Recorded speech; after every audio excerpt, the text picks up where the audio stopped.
The Late Night Alternative with Ian Lee on Talk Radio. We have ways of making you talk.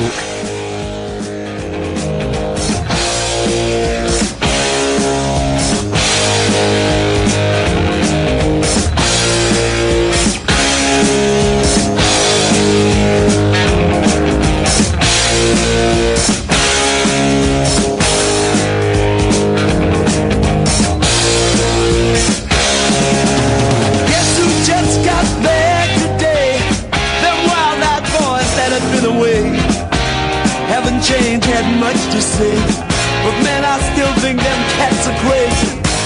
They were asking if you were around, how you was, where you could be found. I told them you were living downtown, driving all the old men crazy. The boys are back in town, the boys are back in town.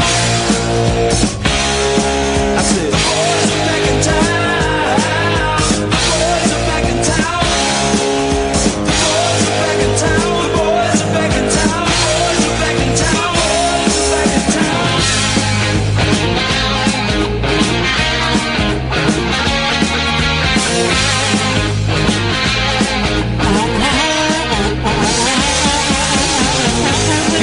Chick that used to dance a lot, every night she'd be on the floor shaking what she'd got. Man, when I tell you she was cool, she was red hot. I mean, she was steaming. And that time over at Johnny's place, well, this chick got up and she slapped Johnny's face. Man, we just fell about the place. If that chick don't wanna know, forget her.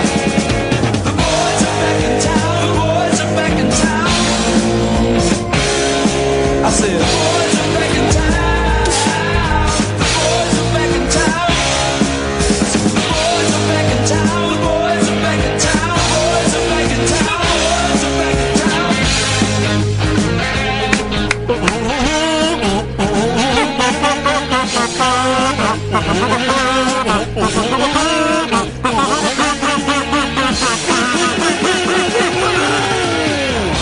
Spread the word around.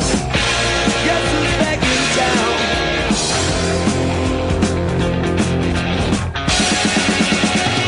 You spread the word around.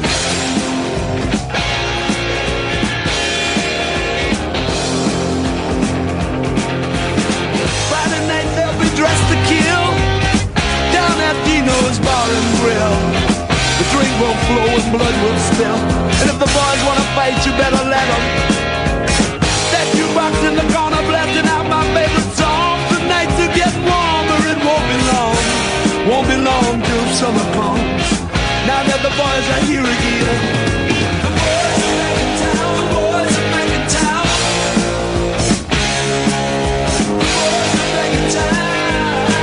The boys are back in town. The boys are back in town.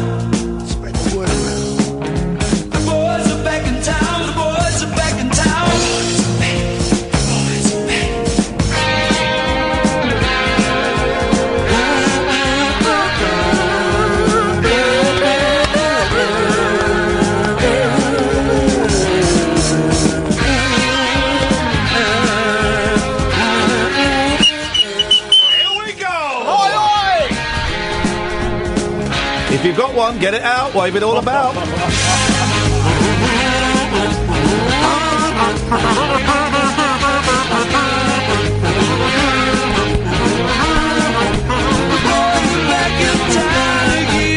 This song is actually longer than I remember it, but we'll go for it.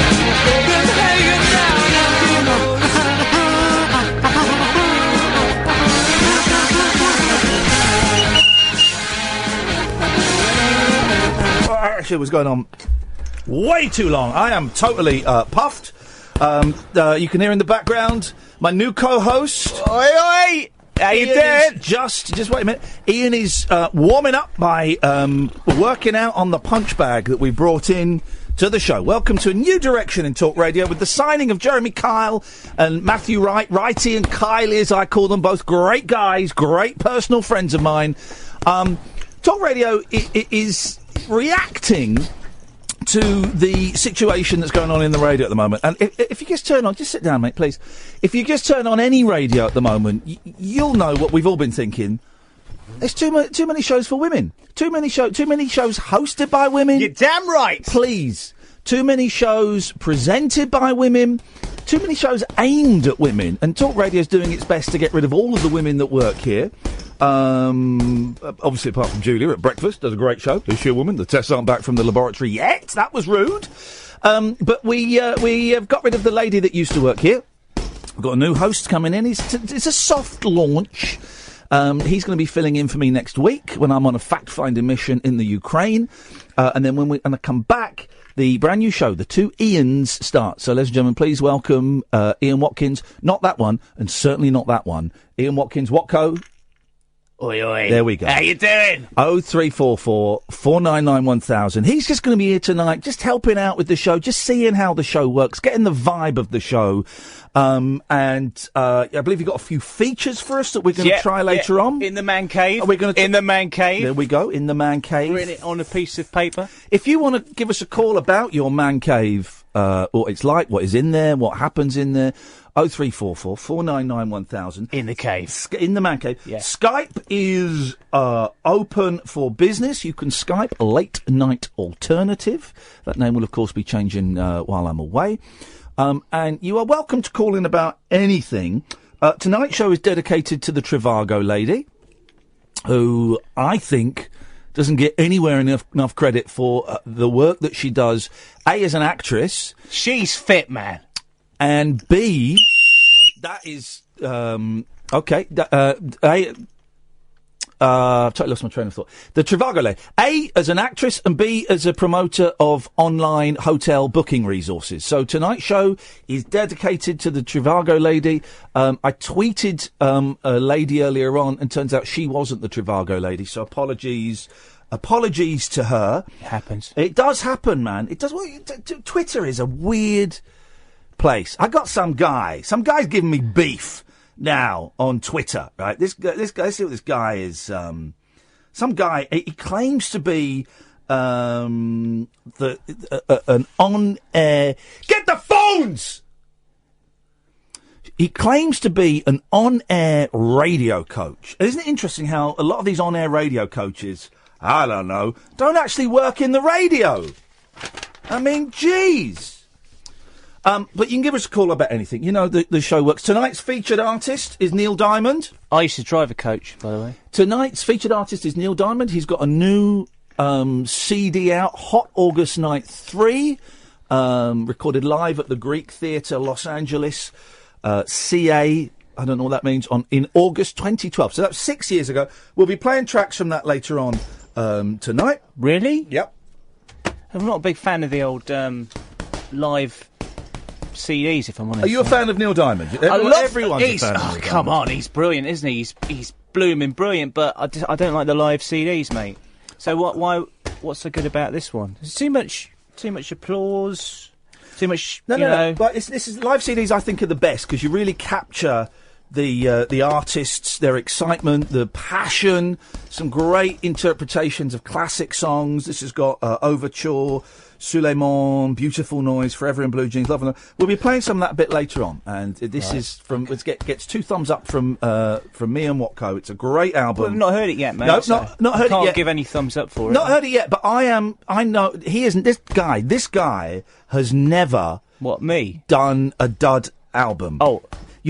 Please, Neil Diamond has never done a dud album, so I know that this is going to be a great album. I know it's going to be a superb record. I can't wait to listen to it. I'm excited to listen to it, and I'm excited for you to listen to it, dear listener. And I'm excited as well for you to then go out and buy it and to like I say, listen to it on your CDs. 0344 499 1000 is the telephone number if you want to give us a call. Lots to talk about tonight. Let's just go straight to the calls. Good evening, David. Hello. Hello, David. Are you excited for tomorrow? Sorry? Are you excited for tomorrow? What's happening tomorrow? The seance. Seance is not happening tomorrow, mate. Saturday. Yeah, it's not happening tomorrow, mate. The séance is happening in September at some point in my new house with my tiny Ouija board. Hey, here's something, right? I've got a Ouija board now. It's a tiny one. And I've been using it as my mouse mat. Right? Is that very dangerous? Is that okay? Although I did find myself looking. This is kind of a joke, but this is actually true. So I've been using my Ouija board as a mouse mat, right? Which I think is fine, but I did suddenly find myself looking at Marry a Witch from the 18th century.com, and I don't remember how I got there. That'll be the board, mate. What you'll be doing? That? Right, there. Sorry, hello? You know when you double click on your mouse? Yes. When you actually do a Ouija, to wake up the ghosties, you actually tap the glass on the table. So you're recreating that. Okay. The seance is not happening tomorrow. Well, you're not even coming to the seance. I am. Yes. I'm down here in London. I booked a train and everything. You tell me it's not tomorrow. Well, I don't even live in London now. Kensington? No, I don't live in Kensington. No, I live in a farm in the country now. Well, I was going to ask you whereabouts it was, and then get a train. Neil, can I just say, Neil, give us a call on 03444991000 and explain. This guy, right? This guy who's accused me of slagging off the woman who used to work here. His name escapes me. Hello, it's Kathleen. Kathleen. He says that Emma Willis only got her job by sleeping her way to the top. He doesn't use the sleeping word. He uses the F word. No. So, Neil, you, and this guy claims to be an on-air radio coach, a guy who doesn't even work in the industry. Unbelievable. He's going around saying, now, listen, Emma is a beautiful, talented woman. I've met her. I've worked with her, right? I'd like her job. But the suggestion that she slept her way to the top, you lost the argument. You lost the argument, Neil. So why don't you either phone up or go and jack off? Is this the guys' club? It is. Yes. It's the man cave. Welcome to the man cave. What would you like to say? Because you're really starting to get on my... I know what, David. You're a spiritualist and a seancist, yeah? All right. Yeah. Say hello to Ken from Newcastle. Good evening, Ian. Ken, say hello to Dave. He's a ghost hunter. Ian, good evening, Dave. Good evening, gentlemen. And your new partner, Ian. Yeah, okay, don't speak to him for the minute. I've not really introduced him properly. Good evening, Ken. Ian. Good evening, Dave. Don't even talk to him, Ken. He's not meant to be here. Ian, say hello to David, who's a ghost hunter. Ken, say hello to David, who's a ghost hunter. Hello, David. You're a ghost hunter, but I would just suggest, my friend, you're into very dangerous territory, but that is your decision. And Ian, you're holding a séance in September. Séance. I'm hosting a séance, not a séance. A séance, whatever way you want to pronounce it. Yes. You are entering into dangerous territory, and you're bringing your family into dangerous territory. Tell us how, Kim. Can I talk? Yeah. A séance is trying to contact the dead. Yes. It is called necromancy in the Bible. I will not be sleeping with them. It is condemned by God. It is demonic. Yeah, I won't be having sex with them. I'm saying this to you in love and concern for you. I'm not the judge. I'm speaking to you in love and concern for your life and for your family, especially your children. You're drawing your children into very dangerous territory. David, speak again. Ken, you are a fanny. Whoa, David, calm your horses. You can't call him a fanny. That's out of order. Apologies, Ken. That was out of order. That's okay. That was inappropriate. That was bad. No, apologise, David. No, because he's attacking you, and you're my friend, and I won't have it, because Ken, right, quite frankly, Jesus was a knob. Right, I'm cutting you off, David. That is inappropriate. I'm sorry, Ken. I thought he was going to give us a sensible debate. But I've been using the Ouija board as my mouse mat. Well, Ian. Yes, Ken. Listen, when Jesus was on the earth, much of his ministry was casting out demons. Yep. He came to defeat the supernatural forces of Satan and his demons. Okay. When you enter into a séance, that type of situation, you are calling evil spirits into your home, into your heart, and into the presence of your children. No, my You're kids don't. My bringing kids. them into great danger. My kids don't live there. I thought you said you're going to bring your kids over there. I'm not taking. Clean your lug out. I'm not going to take my kids to a séance. You think I'm nuts?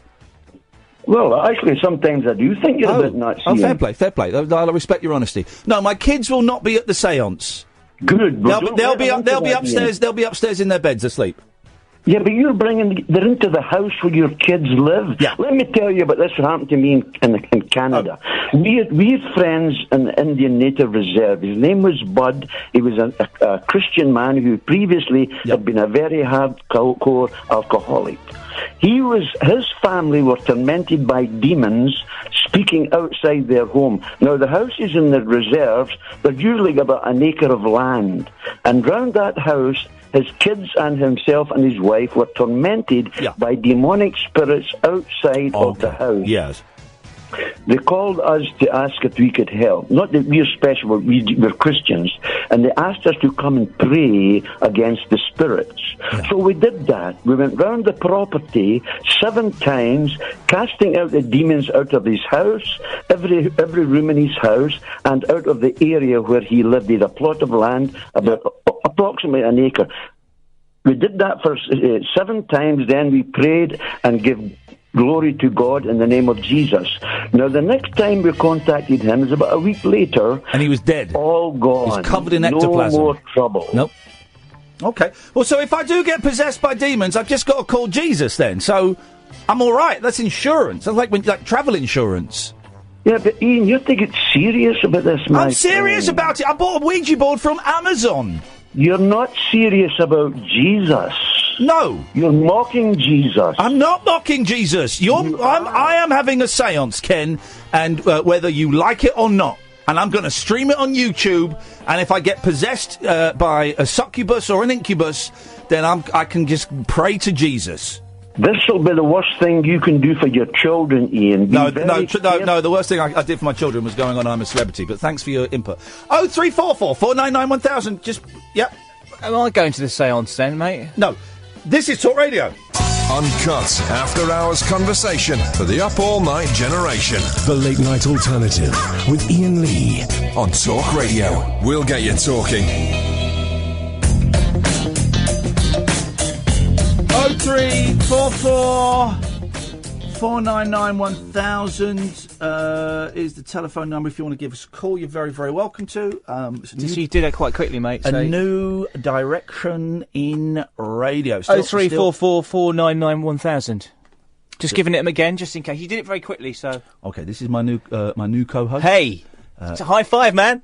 Here we go, brother. That's beautiful. Ian Watkins? Not that one. Certainly not that one.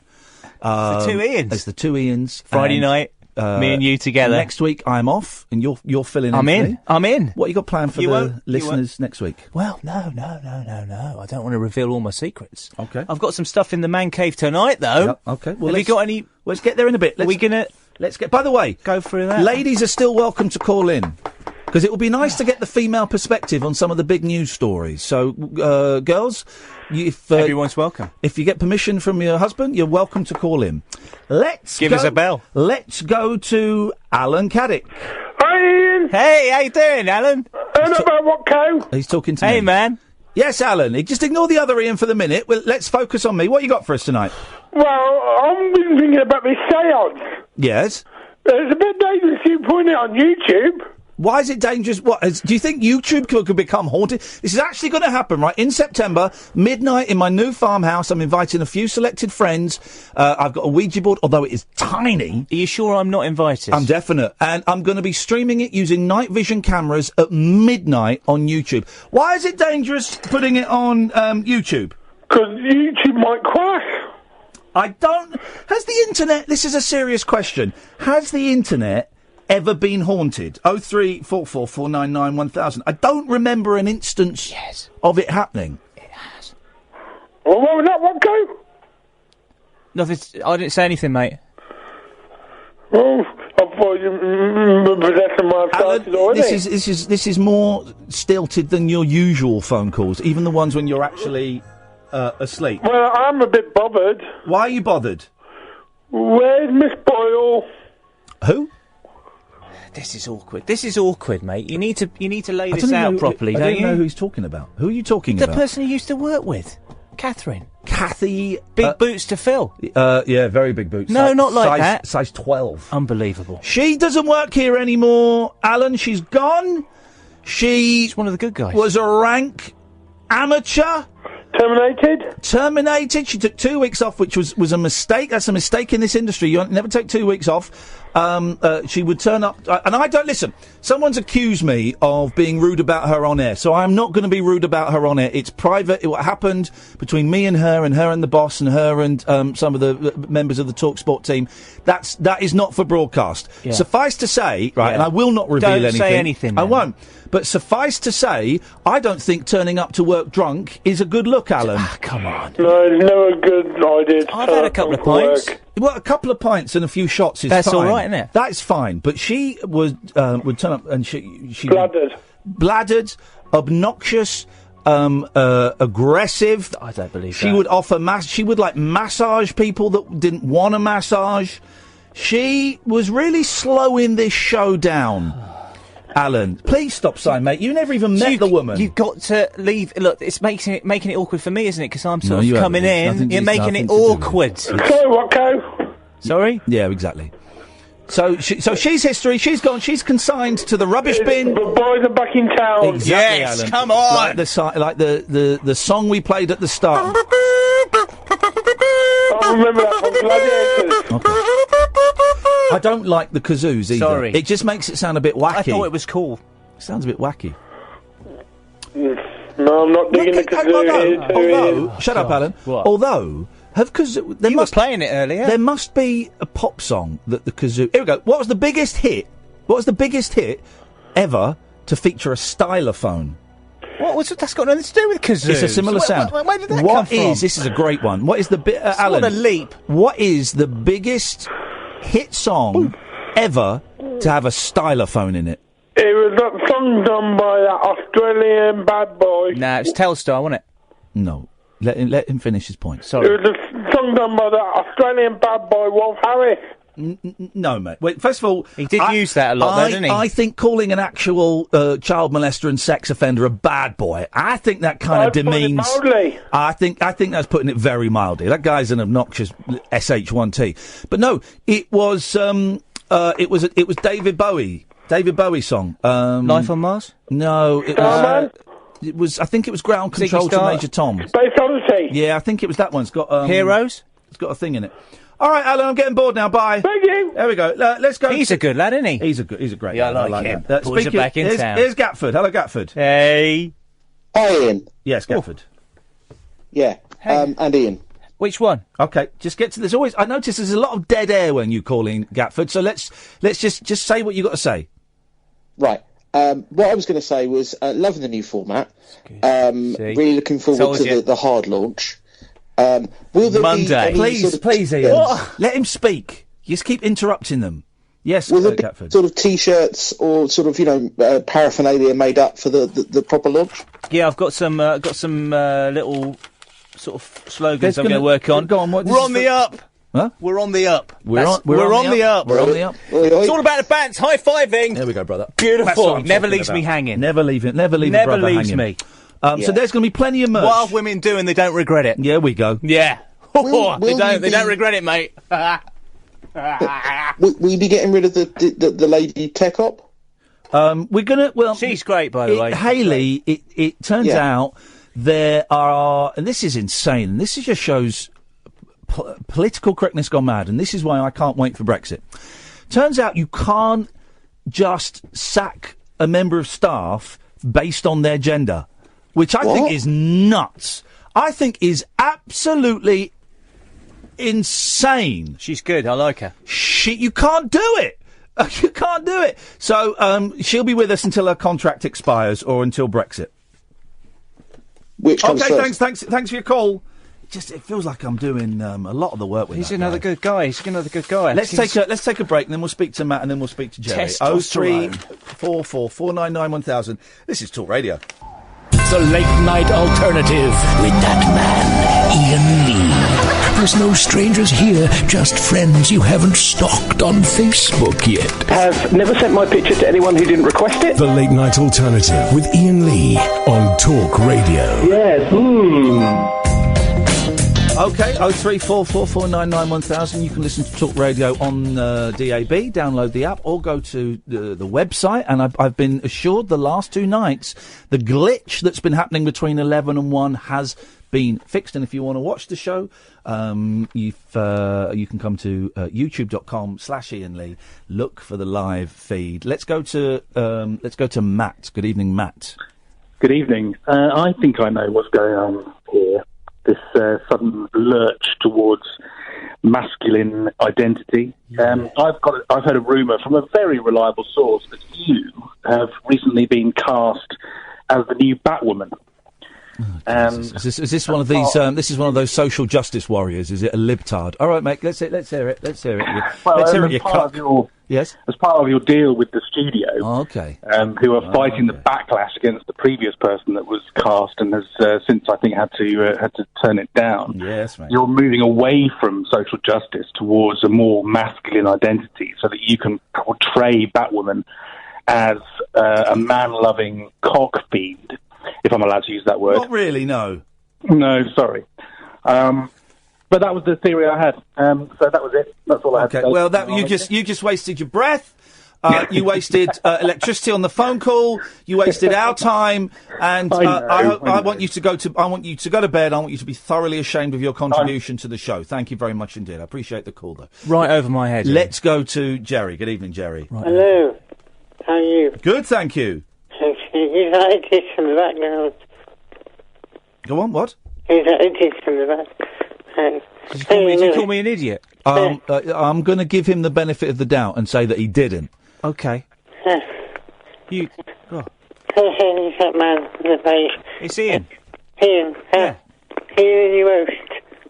He's not. Are you talking about me being an idiot, or are you talking about Ian Lee being an idiot? Because. Hang on a second, Jerry. Are you calling anyone in this studio an idiot? There's a glitch. The what? There's a glitch. Glitch on the phone line.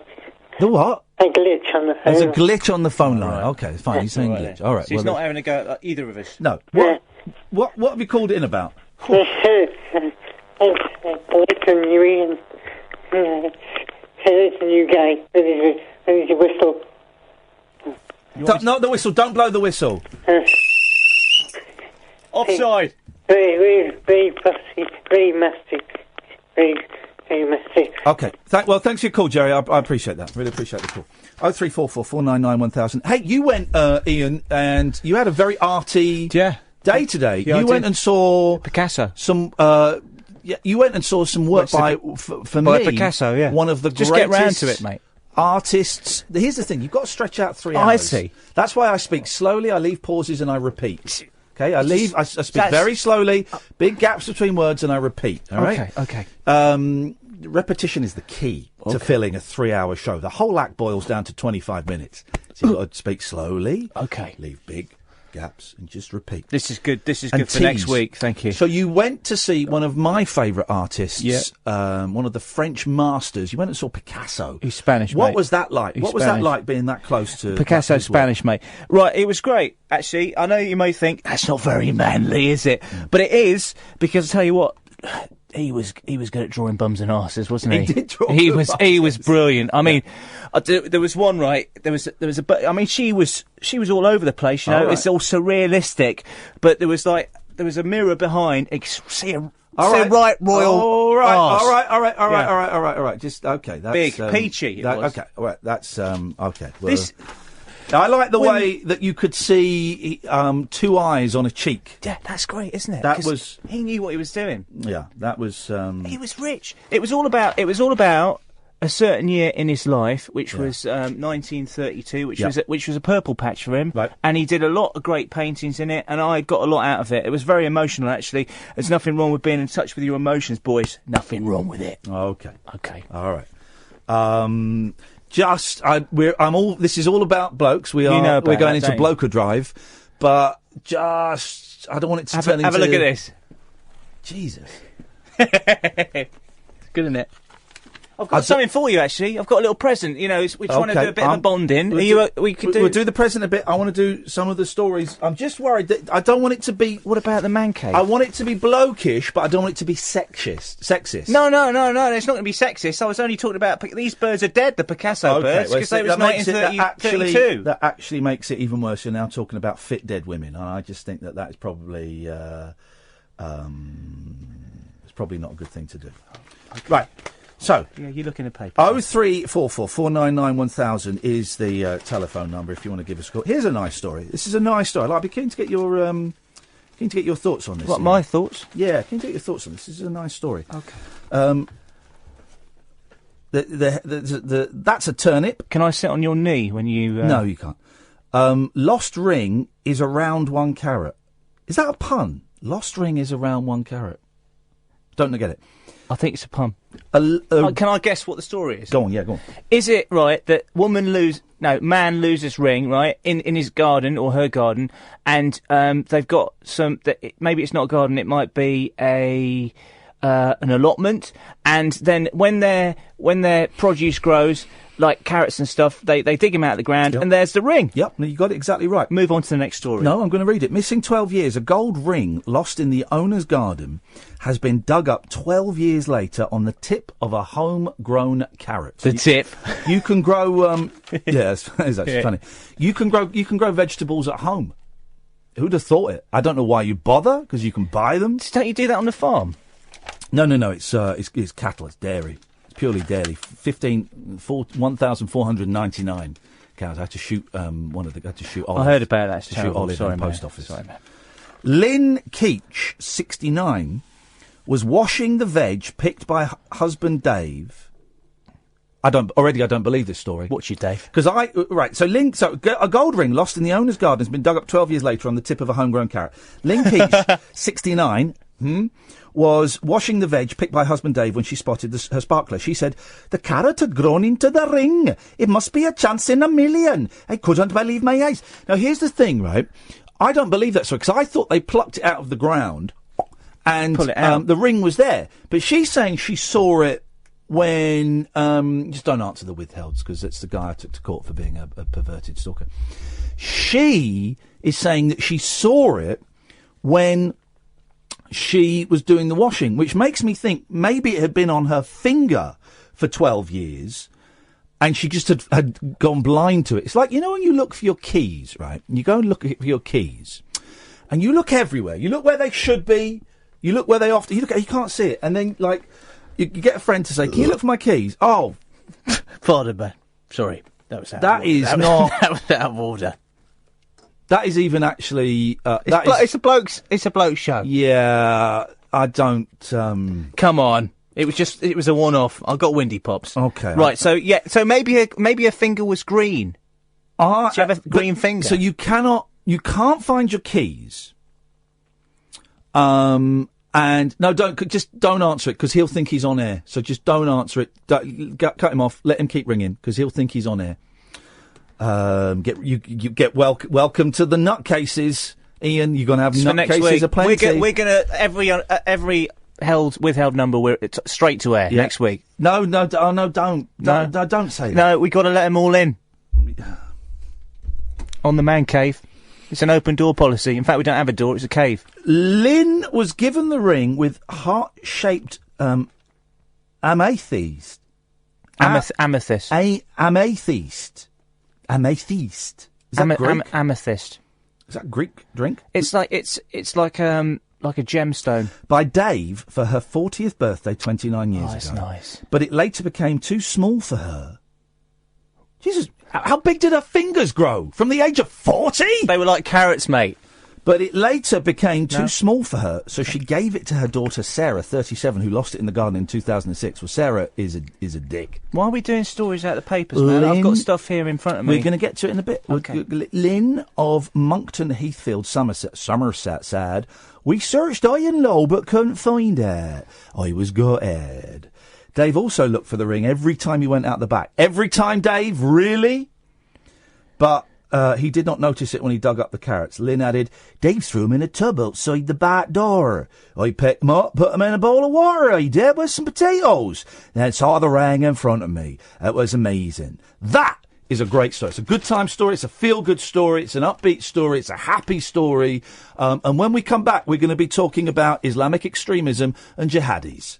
Stimulating nightly emissions guaranteed to open your eyes and your mind. Oh, my word. The Late Night Alternative with Ian Lee on Talk Radio. Imagine a radio coach saying a woman had only got a job in television by effing her way to the top. That's outrageous. That's disgusting. And he's criticising me. And here's the thing, Mr. Radio Coach. You hate me, but you can't stop listening to me. So I'm winning on ticket. But the fact that you said someone who I've worked with and I think is very talented effed her way to the top means your opinion is worth naught, sir. But congratulations and good luck you. Good luck you with your coaching. I wish you the best of luck. Let's go to Mark. Good evening, Mark. Hello. Good evening, Ian. That was quick. Yeah, well, Mark, we take the best. We've got loads of callers backed up, but we take the best callers first. Oh, the cream. Oh, that's nice. Thank you. I've creamed you off. Go on, what you got? you madman. We talked Macca a while back. Yes, man. Paul McCartney. Although tonight's featured artist is Neil Diamond. Going to have some tracks exclusively. Right, I haven't listened to the show tonight, actually. I'm just phoning you completely blindfolded. Yes. Are you going to tell him then? Yeah. Well, yes. Well, we've got a new co-host. Say hello to Ian. Oh, Ian number 2. Hello, Ian number 2. Hello, how you doing, man? Good to speak to you. Likewise.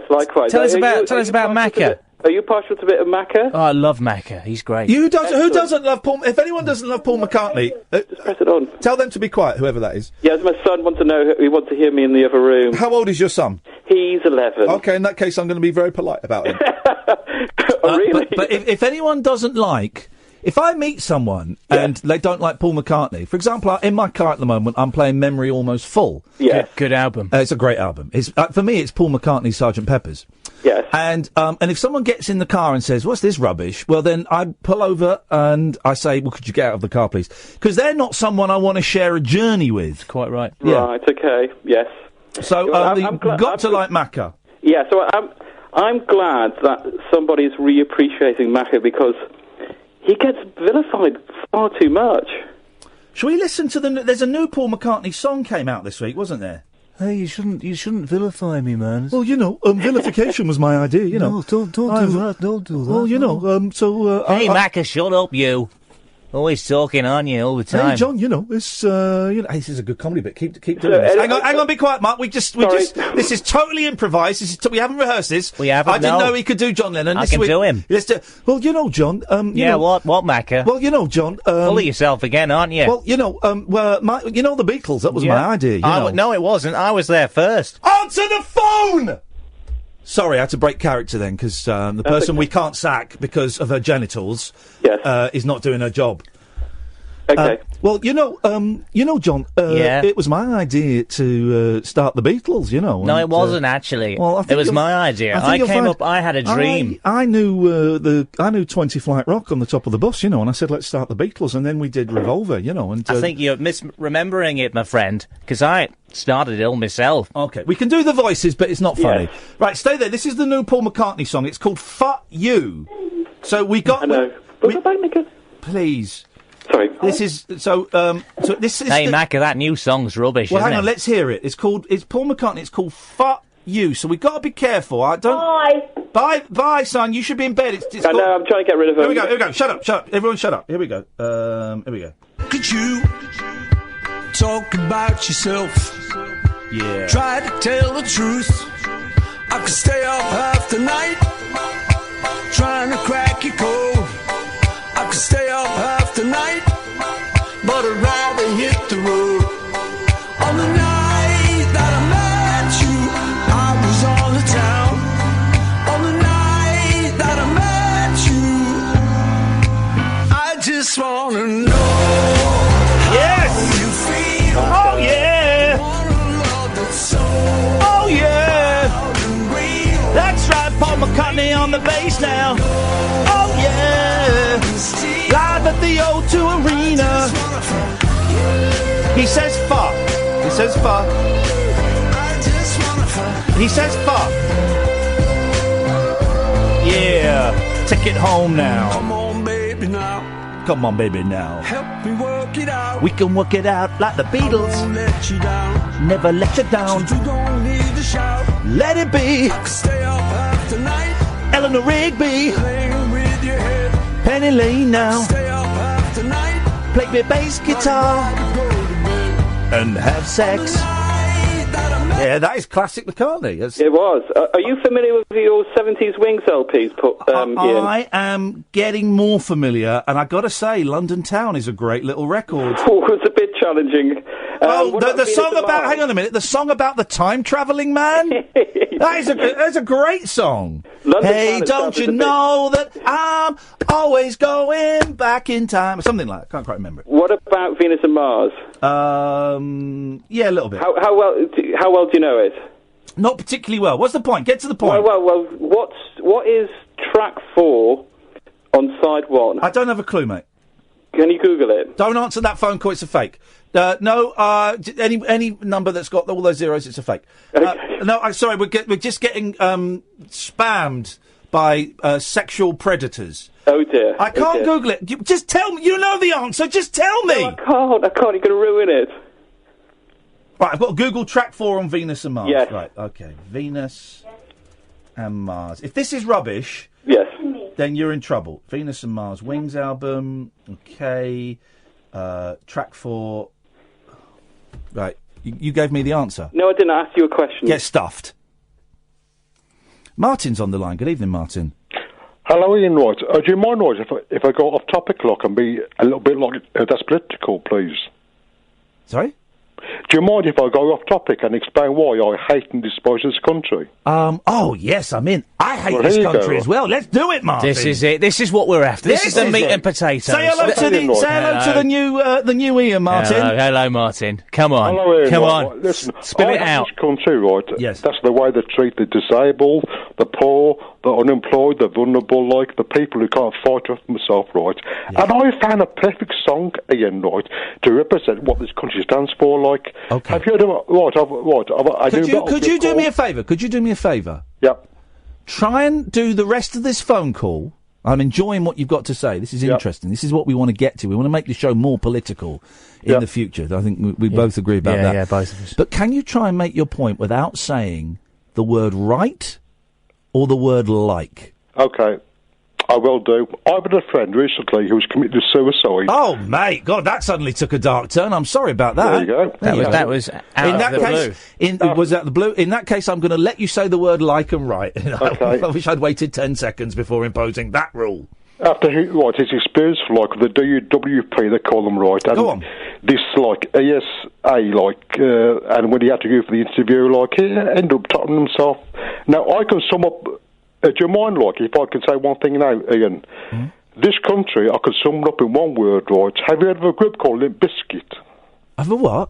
Have you heard of a new metal group called Limp Bizkit? Limp Bizkit, yes, I have. Are they? Yeah, I have heard. Whoa. This, no, Martin. Listen, let us know when we've got the delay back, please. That did dump, didn't it? Okay, because my dump light doesn't come on anymore, so I don't know. Thank you. Apologies to the people on YouTube. You will have heard that. If you want to get the full uncensored show, watch it on YouTube. Martin, you can't... What makes you think that kind of language is unacceptable, man? I'm sorry for your loss, and this is now... Ian and I are very foul-mouthed outside of the studio. Terribly. Hey, speaking of foul-mouthed, did you see, the guy in Celebrity Big Brother, not that guy, the guy who's obviously mentally ill and has had his face plastic surgery to look like Ken. I've seen it, the Ken guy. Yeah. I mean, that is, I don't want to, that to me is, I guess, what mental illness looks like, because that's not... But you can sort of understand once you go down that road, then you're heading down the road, aren't you? Once you pop, you can't stop. But he's already, in day one, been hauled into the diary room for using the N-word twice. He's gone crazy He's already. used the N-word twice, and he was fair play. Well, he was like going, "Well, I'm sorry, I was a bit drunk," and Big Brother went, "Look, we're not interested. It's out of order." But I remember a civilian Big Brother about 5, 6, 7 years ago, Straight out, when a girl used the N-word, out immediately. So I don't know. Martin's gone. Well, it's no great loss. It's no great loss.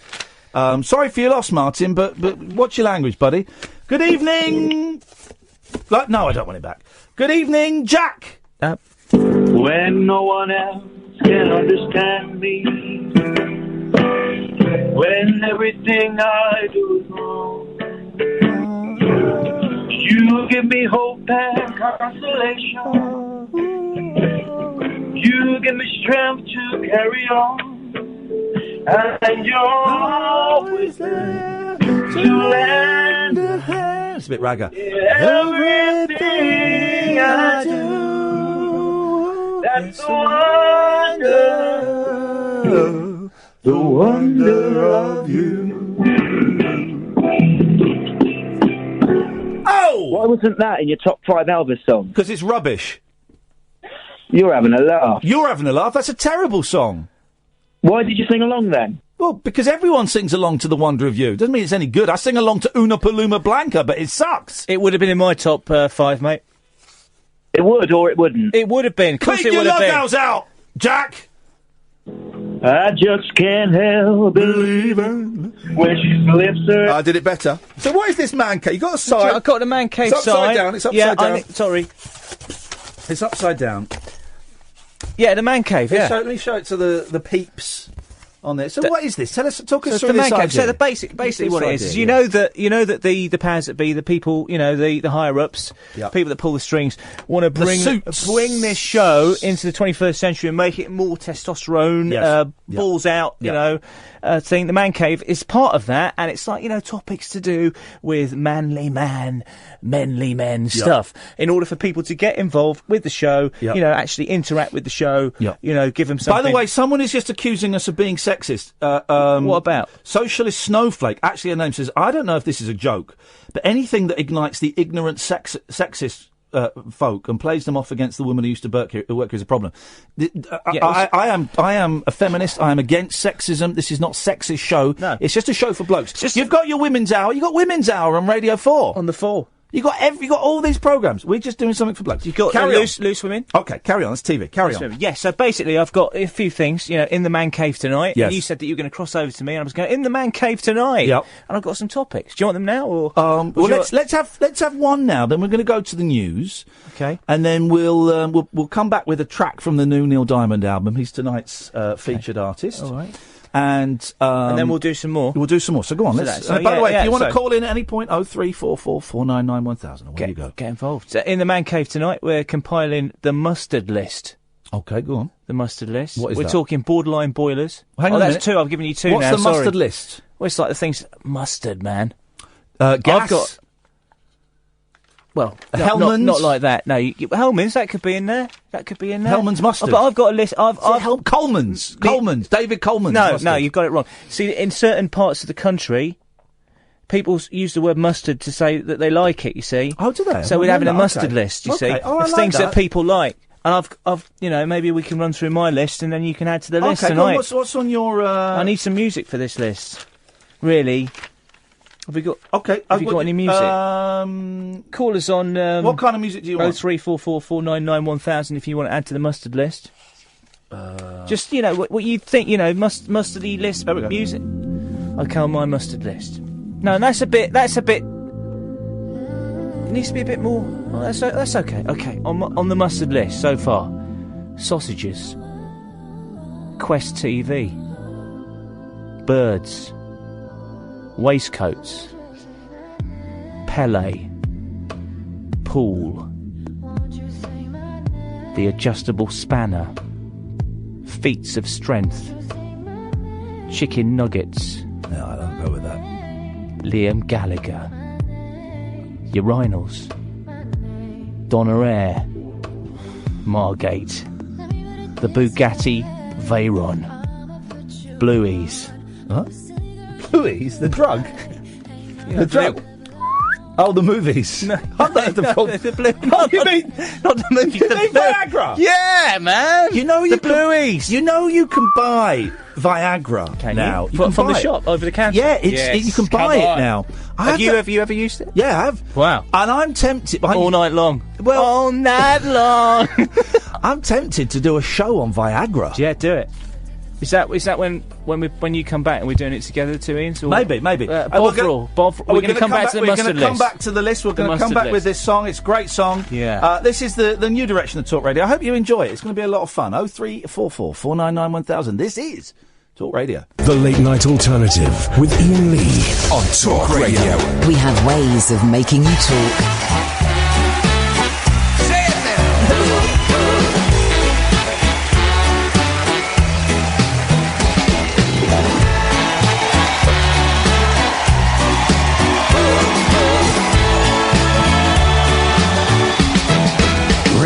Red wine go to my head. You make me forget that I still need a soul. Red wine, it's up to you.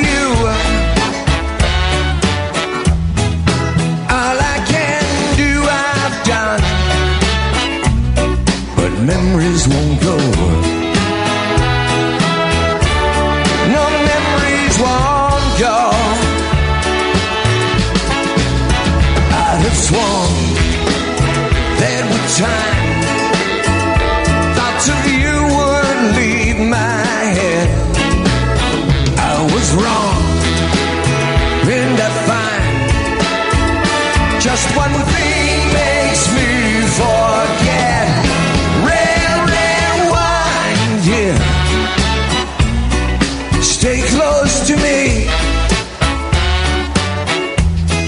and don't let me be alone. It's tearing apart my blue, blue heart. My blue, blue heart. That red wine.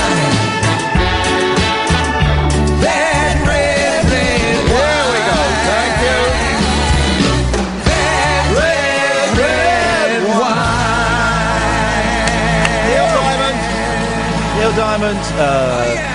Oh yes. Featured. Yeah. The crowd there going crazy. Don't like that. Featured artist of the night from the brilliant new album Hot August Night 3, recorded live at the Greek Theatre, Los Angeles. This comes with two CDs. Could have been a greatest hits. And a DVD. Without the live stuff. Because been better. DVDs don't really sell on their own now, so they package them with sweets with the CDs. I don't know how you cannot like live albums. Every live album by a band is their best album, right? Let's go through it. Okay. Peter Frampton Comes Alive, right? The best album, yeah? Out of his... name another Frampton album. You can't do it. I can't. Right. Kiss Alive. Right? Name another Kiss album. Kiss. I'll tell you what. MTV Unplugged. I'll name. Which is live. Is that live? Yes, it's MTV Unplugged. Yeah, but it's not properly live. It's not properly live, though, is it? You've just named it's MTV, isn't it? I'll name another live album. I'll name another Kiss album that's better. Kiss Alive 2. How many live albums did they do? 4. 4 live albums. That is like taking the absolute mickey. That it is a little bit. It's the money. Too much.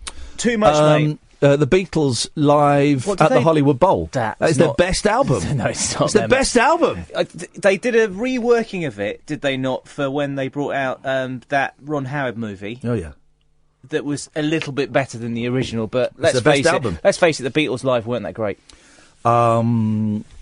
the Beach Boys in concert from 1972. That's a great record. That's the best record. But it's not actually the performers That's the best record that ruin those albums. Of the It's the Beach Boys. idiots in the crowds. It's the idiots who don't like them. No, it's the idiots in the crowds who like a song will start and then suddenly they're going, "Whoa! Congratulations to ourselves. We realise what the song is." There is a lot of that. There is a lot of that, yeah. And that's just stupid. They don't start applauding until the guy sings the first line. Exactly. It's like, well, you're such big fans. Why didn't you get it from the introduction? Totally. So just do the clapping at the beginning and don't ruin the take. By the way, if you were watching on YouTube during the break, I said we couldn't get rid of Hayley because of her genitals.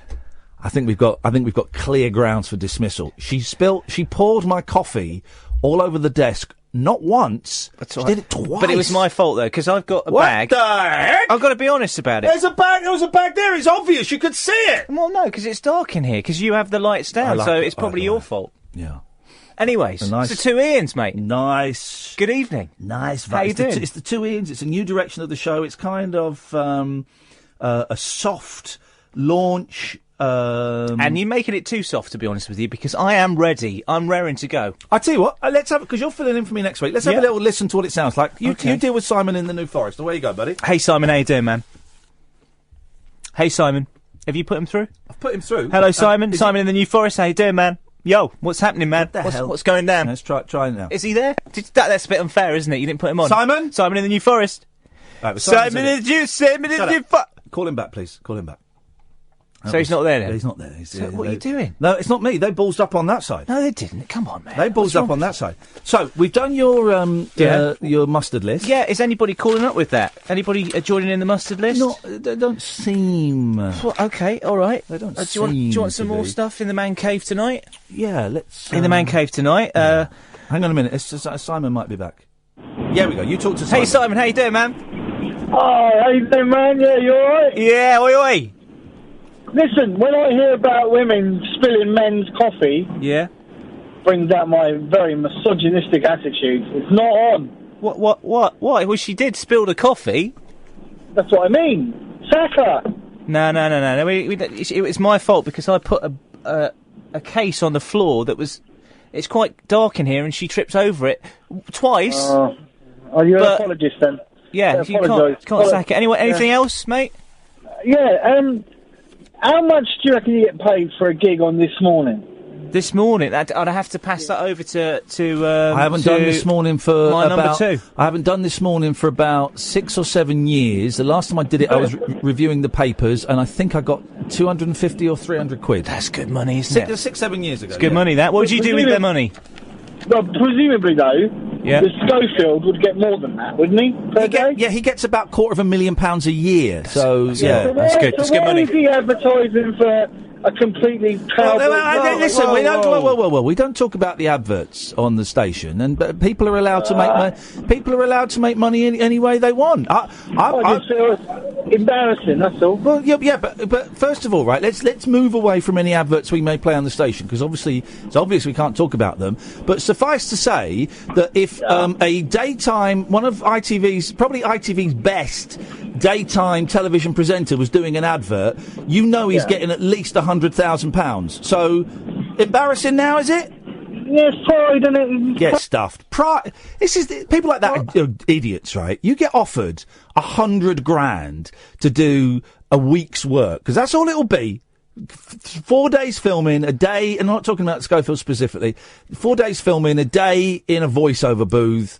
And maybe a couple of days later in the year at an event or something, you're going to get at least $100,000. He's telling me turn it down for pride? No. Well, actually, here's something. I did walk away from series 5 of the 11 o'clock show, which is the one John Holmes ended up doing, out of a very, very misplaced sense of pride.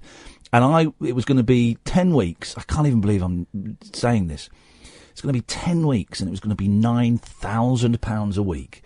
And I walked away from it because I didn't think the show was funny. What an idiot! That's reminding me, actually.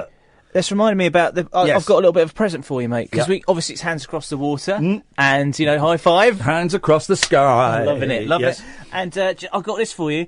I think it goes quite well with your style. And There we go. everything. What's this, man? This is a CED video disc. Yes, laser disc. Well, sort of. Gene Wilder, Richard Pryor, Stir Crazy. Okay. Yeah. What is this for? Because it's a present, mate, and I think it sort of says everything about you and stuff. Because it's geeky, man. It's geeky. You can't open it up. It doesn't work like that. You can't open it up. You need a player. Oh, so this isn't even... it's like a cartridge. So this isn't even like the laser discs where you get them out. No. You put it into the player. Have you got a player? Well, no, mate. No one had one of these players, even when they came out in 1983 for about 2 months. No one had these. Everyone went straight to VHS. I had a Betamax. It looks good though. It's Stir Crazy. It's quite. I thought it fitted in. But I watched you in the jungle. Okay, that's great, and I appreciate your support. But this is Stir Crazy, mate. We could be the new Pryor and Wilder. I'm going to use this instead of the Ouija board as my mouse mat. How's about that? Okay. Can't say fairer than that. Nick, you take it for now because it's quite bulky. It is big, isn't it? I'm trying to streamline the thing. Yeah, we've seen it. It's quite bulky. No. Okay. So, I'll just put that back underneath here. There. By the way, can we get Catherine? Catherine is on the YouTube channel, encouraging trolling. How is she still a mod on there, Matthew? Who runs the channel? Can we take her off, please? Because she's actually stirring up the SH1T. So really, we don't want any of that. And this is why she had to go. This is why she had to go. Okay, put the sign down now. We've seen that. I just thought you might come to me. Tonight's show is dedicated to the Trivago lady. Hot, very hot indeed. I certainly wouldn't mind getting a holiday off her. Using her website to book a holiday. That's what I was going to say. Here we go. Shaggable lawnmowers. Okay, what? That caught your attention, didn't it? It did. Have you got a lawnmower that is shaggable? No, I haven't got a lawnmower yet, and I've got a lawn. I haven't got a lawnmower. I'm dreading having to buy a lawnmower. This is it. You're going to be into this, right? I have seen a lawnmower online. Yeah. That is, I mean, I would do it. So I would do this lawnmower. We're just veering into the sexist language. Why? So let's just bring it back. No, sorry. A little bit, please. Apologies. Do you want me to tell you about this lawnmower or what? You need a lawnmower, and okay, go on. It's a G-Tech cordless lawnmower, right? Yes. It's got mint green wheels. Yeah. Just can you look that I'm up? doing it. Yeah. That's 36V lithium battery. Yeah. That's a great lawnmower. That is nice, is it not? Yeah. £350. It's expensive, but look at those wheels. I love the lime green wheels. Okay. I personally, I'm not quite sure where we're going with this. Just if you got a shag, I've got a standard Flymo Chevron. Don't say that word anymore. I've got a standard Flymo Chevron. Yep. It's orange. Okay. Tiny bit of kit does the job, but in no way does it give me the horn as much as the G-Tech cordless lawnmower does with its mint. No, dump that. There we go. Dump that. What have you dumped? I'm not saying it. Okay. That is offensive. Right, here's a story.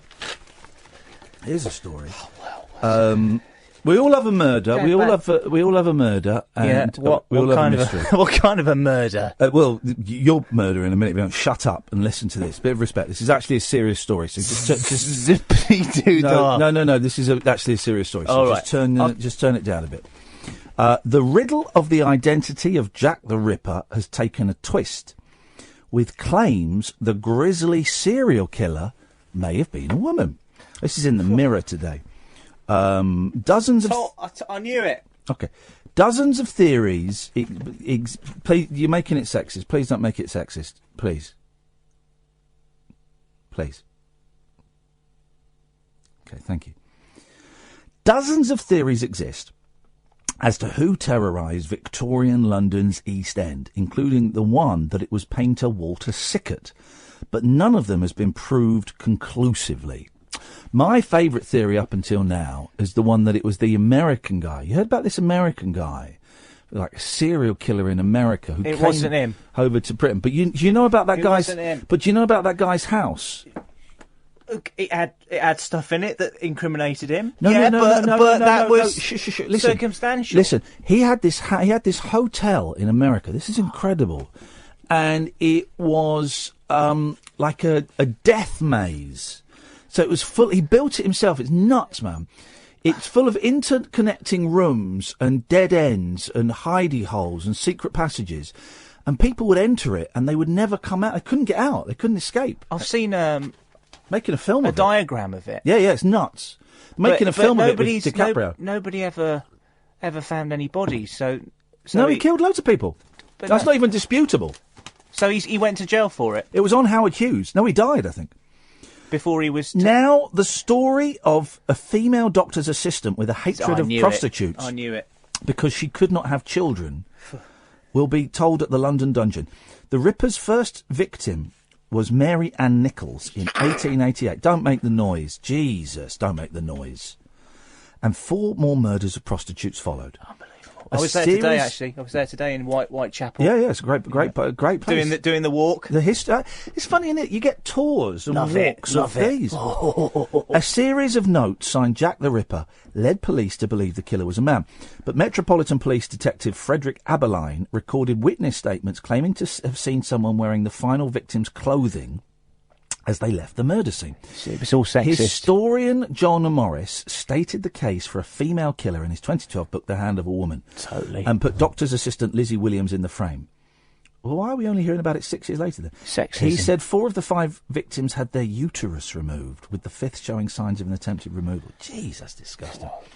Williams was unable to have children of her own. It's believed this spurred hatred towards prostitutes who were able to become pregnant so easily. Here we go. This is his name, Richard Quincy. What? From the TV programme? I don't think it is Carl... What was his name? Karl Lagerfeld. That was a great... What was his name? The actor? Carl Malton. Carl... He faints, doesn't he, in the... No, the Chinese fella faints. Carl... But is it true, right, that the bloke who played Quincy... Is this true or is this a joke? He had 2 penises? The bloke who played Quincy, when Quincy finished, would go to, like, autopsies and try and help out at autopsies. That's what I've heard. That he was a bit... honestly, this is what I've heard. I'm not even doing a thing now. That he was a bit of a boozer, and he did Quincy for so long... We just stagger in. That when Quincy finished, he rocked up. Let's take a break. I'm going to look for it. This is the 2 Ians on Talk Radio. Oi, oi. No rules nocturnal nattering for nightbirds, nurses, and Nosferatu. All right, cool. The Late Night Alternative with Ian Lee on Talk Radio. So, did that really happen then? What? We've mentioned this before on the show, and I don't want to get too vulgar. 0344 499 1000, by the way. Lads Bible. Yeah, they'll be stealing this. Late Night Alternative, if you want to Skype. You'd be very welcome to. I've just accepted a couple of people on there, so Skype him. But we've talked about this before, and in fact, Roger, who listens to the show, can still do it. Roger's a grown man who can fillet himself. This is true. He's blind. I wonder if that's got anything to do with it. But when I was a teenager, I could do it. I could do it. Yeah. I could. Well, unbelievable, that. But I stopped. Seriously, I stopped because I wondered if it meant I was gay. That is a true story. It's a feat of strength. Football, cars, fishing, boys' holidays, strip clubs. Is this next week's itinerary? Pirates, pubs, mates, cougars, high-fiving. Love it. Yeah. Farting. Okay. Builder of the week. That's what I'm looking forward to doing that next Builder of the week is that. He's doing that. Builder of the week. That is actually a good feature. Yeah. If you're a builder, you want to be builder of the week, call us now on this number, Ian. 0344 499 1000. Cushy. The telephone number. That's the By the number. way, can I just say, this is Britain's most listened to late night phoning show, so thank you for that. It's also, I'm going to say it, Britain's most watched late night phoning show. We have got the highest figures on YouTube. This isn't even a joke. The highest figures on YouTube we've ever had. And so it proves that people want to watch stuff that is good, not just eye candy. So Thank you, guys. Thank you for that. Thank you for everyone in youtube.com/Ian Lee. Look for the live feed. You can join in there. We could be so good for you. Well, okay. And anything you want to do. It's the highest viewing figures that we've ever had. So thank you for that. That makes me feel... and me too. It's both of us now, special. mate. We're in this together. Okay. Drones. I was about to do drones! Were you about to do drones? What have you got about drones? I've got drones, right? Go on, drones. you do your drone things, and I've got a drone story I've got for here you. gadgets, man. Drones, right? Best gadget ever, drones. Are the restrictions just too tight now? Yeah. When it comes to privacy, ruined by bureaucracy. It does. I like going into your neighbour's garden. Filming my neighbours through their bedroom windows with my drone, and apparently you can't do that now. Well, you can't. You can't even go in. You can't even take your drone into the park. No. And you can't go and look at the tennis players. You can't attach drugs to it and fly into a prison. You can't do nothing with the drone these Well, days, this is what mate. you can do. What's the point in having a drone? Have a listen. I'll tell you. I'll tell you. Go on, then. This is a drone story. You have to admire his perseverance. Inventor Zhao Deli's motorbike in the sky has made its first successful flight after 1,559 attempts. So this is a drone that you can ride. After crashes, fires, and other failures, the scientists managed to stay airborne on the 1,560th test in southern China, hoping that it will inspire confidence among potential buyers. Mr. Zhao says mass production of the drone you can sit on will begin next year. It will sell for around £5,000. £5,000. That's nothing for a flying drone. That is nothing for a flying sitting drone. Would you be in on this? Yes, man! You like wasting your money, do you? I do. Yeah. And the first big thing I bought when I got TV money was one of those Japanese robotic dogs, an Aibo. 1,600 quid. I had to get drunk to order it online because I was so nervous. I'd never spent that much money in my life. Have you still got the Aibo? No, I sold it for £135 about 5 years ago. Oh. An electric motor with a battery life of 30 minutes drives 8 propellers and provides a top speed of 44 miles per hour and is enough lift for a passenger weighing up to 15 stone. So I'd need to lose a few pounds. Is that allowed then? Because you're not really... You've not got a camera on it, so you're able to go in somebody's back garden. I'd hold a camera. I'd hold a camera. Is that a loophole? Yes, it's a loophole. I think we found a loophole. Hey, lads doing lads things. Good. Talk radio. Good evening, Nick. Hello, boys. How are you this evening? Feeling very, very fruity, Nick. What you got for us? Well, I've got the man cave and the mustard. Oh, this is good. Have you got the music? Let me get some man cave mustard music. In the man cave tonight, we're compiling the mustard list. Where were we at on the list? Donaire. Here we go. Okay. Here we go. Away you go, Nick. Right. Well, I think we'll have a bit of Gary Lineker. Yep. Great football player, great commentator. Don't agree with his left-wing liberalist, bring 'em all over here views, but I do enjoy his crisps. So it's horses for courses. Yes. Great crisps.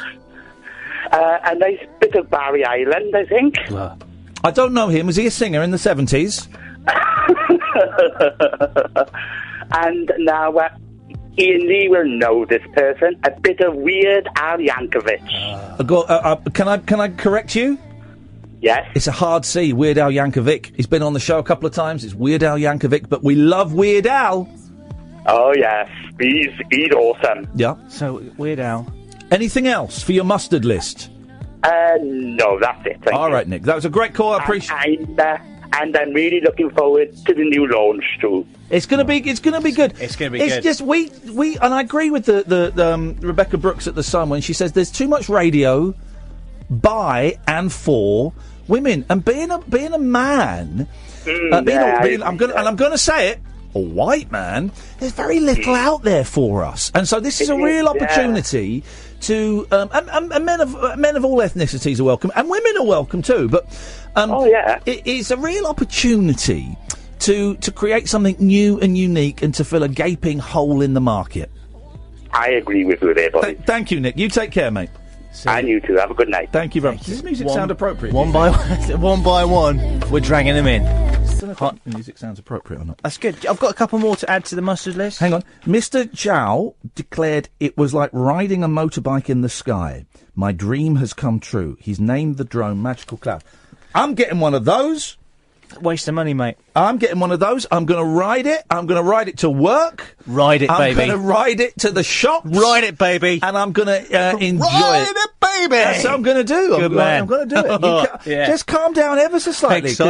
I'm excited. Here's the thing. You've peaked. We're only halfway through the show. You've peaked. You've got nowhere to... I'm you can go even higher. I'm building. Okay. Brown sauce. Put that on the mustard list. Great record. No, great band. Remember Brown Sauce? No, it's going on the mustard list. Yeah, but do you remember the band, Brown Sauce? Never heard of them, mate. Okay, they were a band. I don't want to be a winner. I want to be a winner. Tequila. That's a great... By the way, that's a great name for a woman wanting to get into the adult entertainment industry, isn't it? It's a great That's name. a great name. Great. We should do that. Great names for women to go and to for men. stripping. And for men. Getting carried away there, mate. What would you... sorry. Well, my stripping name would be Tequila Sunrise. Mine's Trixie Amp Whistle. There we go. Yeah. There we go. Yeah. Just to say that I don't blame you for this one bit, but it just seems a strange coincidence. We've got less phone calls than we've ever had. It's because you're not giving my... You're just listing things that get you horny. That's what you're doing. And I don't know if that's great phone-in fodder. I don't know if that's great phone-in fodder. The last chap we had on, a discerning listener, very brief. He got involved with the mustard list, and you can too. You're not plugging the number enough. You're not plugging my things enough. 344991000. After 12 tonight, we'll be giving you the latest on our new men's health campaign, Gout Out of Here. Okay, I like that, yeah. Problems with your toes. Hopefully we're going to give you some tips, and if you got gout, call us. Cheese and port is what causes that. Good evening, Oliver. Hello, Ian. Hello, Oliver. You're live on Talk Radio. What can we do for you? Hello. Oh, well, I was just listening to the show tonight, and I like the new direction. Thank you, mate. Thank you. It's really got into my mind, though, because I feel like now I need to be more manly. Well, no, here's the thing, right? What is being a man? What does being a man mean in the 21st century? For some, it's fighting and drinking and shagging. But it can also be sensitivity, it can be crying, it can be humanity, it can be caring for a flower, it can be holding a child. Less of those, though. It can be... More of the first Well, stuff. when I was in the jungle, I presented a different side of masculinity. I was not afraid to cry in... This music's actually slightly off-putting. So, gonna mute that. There we go. It's gone. This is slightly off-putting, that. Sorry. So it was. I think there are all kinds of different masculinity. No one knows what being a man is in 2018. Let's put together a man live on the show tonight. Please be quiet. I'm listening to Oliver. Yeah, but I thought this was a new direction for you. Yeah. I was going to ask you what being a man was, because I thought maybe I need to lower my voice. This can be a good fun. What does being a man mean to you, Oliver? Suppressing my emotions and not being all girly. Yeah, not being all girly. Like being muscular. Well, no, muscles. No, muscles aren't. I was watching a very interesting video with a very muscular woman last night when I couldn't sleep. Well, but that's not that's woman muscular. Yeah. That doesn't make sense to me. It does. You know, there are some men who pay to get beaten up by muscular women. They pay to wrestle very muscular women, and that they stand no chance of beating because these women are insanely strong. Wow. Yeah. But so I've been listening to the man cave, and he's been that other Ian. Yeah, that's me. That's me. I'm here, mate. I'm here.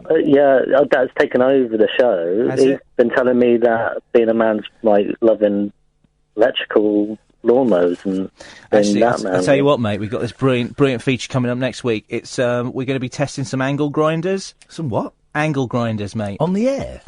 Yeah, come on, that's going to be awesome. We're going to get the sparks flying and everything, and then we're going to give you next week. I suppose it would sound good. Yeah, but you Come do it on. next week. But when I come back, we won't be doing It's good. You've got to do testings. You've got to test stuff on the show. Yeah. What Ian do I listen to now? I'm confused. You're listening to Ian and Ian, the two Ians. But what Ian is right? It's like one Ian lies and one Ian tells the truth. What is a man? Is that a Makita XAG11T? It is. Yeah, I can tell you. There we go.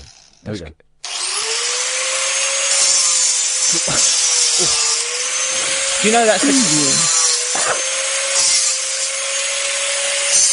That's actually quite a good sound. It is, isn't it? And we're going to be testing the best angle grinders around. Here's the thing, Oliver. It's still next week on the show. Oliver, here's the thing, and I don't think it's been communicated properly tonight. But it is, and Chelsea squad is listening. I'm glad Chelsea's enjoying the show.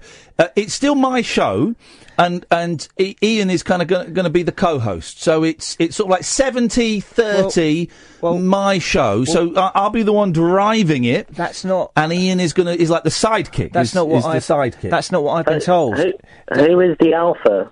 Who is the alpha male? I am the alpha. I am the Uber alpha. We try not to. We've got a lot of black cab drivers listening, so we don't mention them. I am the alpha, and it could be argued that Ian is the cuck of the runt. I got to be very careful saying that. Yeah, be careful, mate. Look, very careful saying that. The angle grinder, right, is the go-to tool for stripping rust. Okay, I don't really care about that. What is wrong with you, mate? Cutting, polishing, and deburring metal, mate. Okay. And it's about time we had more angle grinding on Talk Radio from next Monday. You're doing the thing now. Yeah. England moved up to 6 in the FIFA rankings. You're doing this the week. thing now where it's my show, and when I'm talking, I drive the show. And I'm like all over you. Okay, let's play that trail now, please, Johnny, if you can. Thank you very much indeed. Unbelievable. A star-crossed soapbox for sailor boys, stable girls, I'm on the edge. and stripper grands. It depends who you're with and it depends on the situation. Late night speech radio with a difference. Thank you. The Late Night Alternative with Ian Lee on Talk Radio. So the phone calls, very quiet on the phone calls tonight, Ian. I suspect that it's your vibe that is killing the vibe here, and that is fine. We can work around that. But just 03, if you want to call in, 0344 499 1000. You can Skype Late Night Alternative. We're sat here talking about stuff, but if Ian's stupid topics aren't doing it for you, you can call in about absolutely anything you want to call in about. Aren't you supposed to be like bigging up me so that my show runs smoothly whilst you're away? You never want anyone filling in for you who's better than you, which is why I liked it when that woman, Catherine, used to fill in. Big shoes to fill. Size 12. Tiny hands, I didn't mean it like that. Hey, listen to this nut job, right? An airline passenger who was running late and called in a bomb hoax in the hope it would delay his flight has been jailed. Surprise. That is nuts! Surprise. There he goes. What a nut job! Throw away the key, that's what I say. Investigators found that Jacob Abdelik had used his own phone to make this. I'm laughing, not because bomb threats are funny, they're not, but because anybody would think that was a sensible option to get the plane to wait for them. He used his own phone to make the anonymous call to police claiming there was a bomb at Gatwick. His Norwegian airline, I'm flying with Norwegian next week. They are... they're great. They're not great. On the flight out there... Very friendly, Norwegians. Very friendly. On the flight out there, I didn't have any movies. The flight out to New York last time, there were no movies. I stand corrected. They did show 2 movies at a preset time on the flight. One of them was Justice League. It wasn't Stir Crazy. It wasn't Stir Crazy. Okay. One was Justice League, and one was like an old... one was Poirot, Murder on the Orient Express, the new one. That's a good one, isn't it? But so I thought, I don't really want to watch either of those films, but I'll try it. But it was like they were, outside post offices sometimes, or old corner shops. You'll still sometimes see a box of VHS tapes, and it will say, take 3 for £1, right? It was like they just bought these on VHS. The quality was the tracking was all to cock. So I couldn't watch them. It's like the old days. I went to... 8 hours on a flight with no movie. Oh. I used to go to New York sometimes. You went on Air India, which was awesome. Yeah. Brilliant food. Great food on Air and India, amazing films. really got into Bollywood whilst I was on him. True story, actually. Yeah, it's not a great one. But it's true. Okay, well, it's true. Sometimes the best. Still be told. No. Sometimes the best stories are the ones that are true and devoid of much. His Norwegian airline content. flight to Los Angeles was ready to leave when the 47-year-old ran just 8 minutes before takeoff. While he was still struggling to reach the airport near Crawley, West Sussex. We know where Gatwick is. Despite the plane being delayed for 90 minutes because of his call, the French librarian was still late and started arguing with flight attendants after they refused his boarding.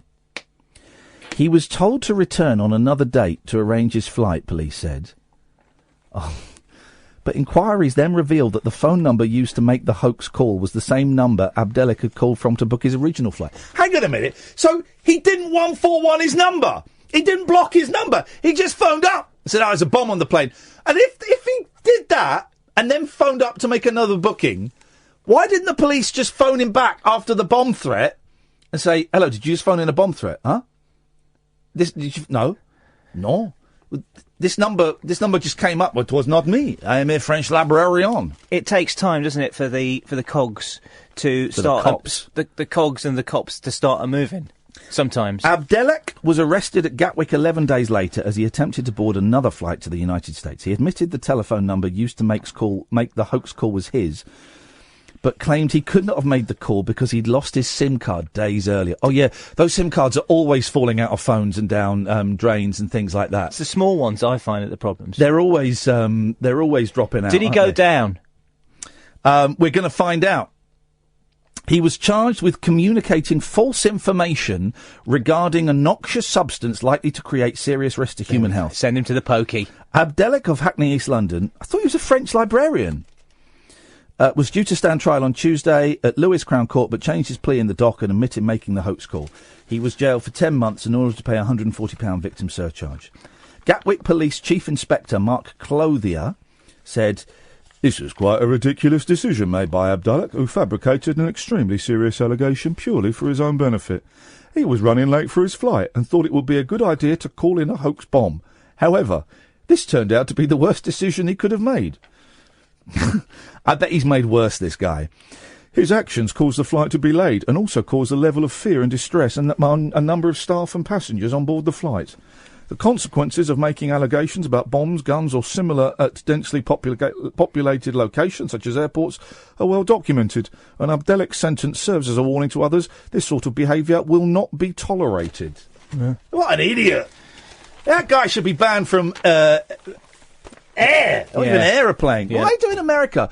They don't call them aeroplanes, they call them airplanes. Those Americans, I love them, but I hate them at the same time. Well, you're rubbing your book with glee. I'm a little bit apprehensive as to what you've got in there, because so far the features you've brought to the show haven't been up to snuff. You've not been pushing them enough. So we will, please don't, when I'm doing a thing, don't talk, because it just throws me off. Sorry. The thing, and I didn't my train of thought. Please, just hold it for us. With the hand is up, that means button it.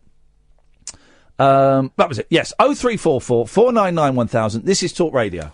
Closing time conversation for tax inspectors, taxi drivers, and taxidermists. Great big talk for the wee small hours. You've been trolling me big time, mate. The Late Night Alternative with Ian Lee on Talk Radio.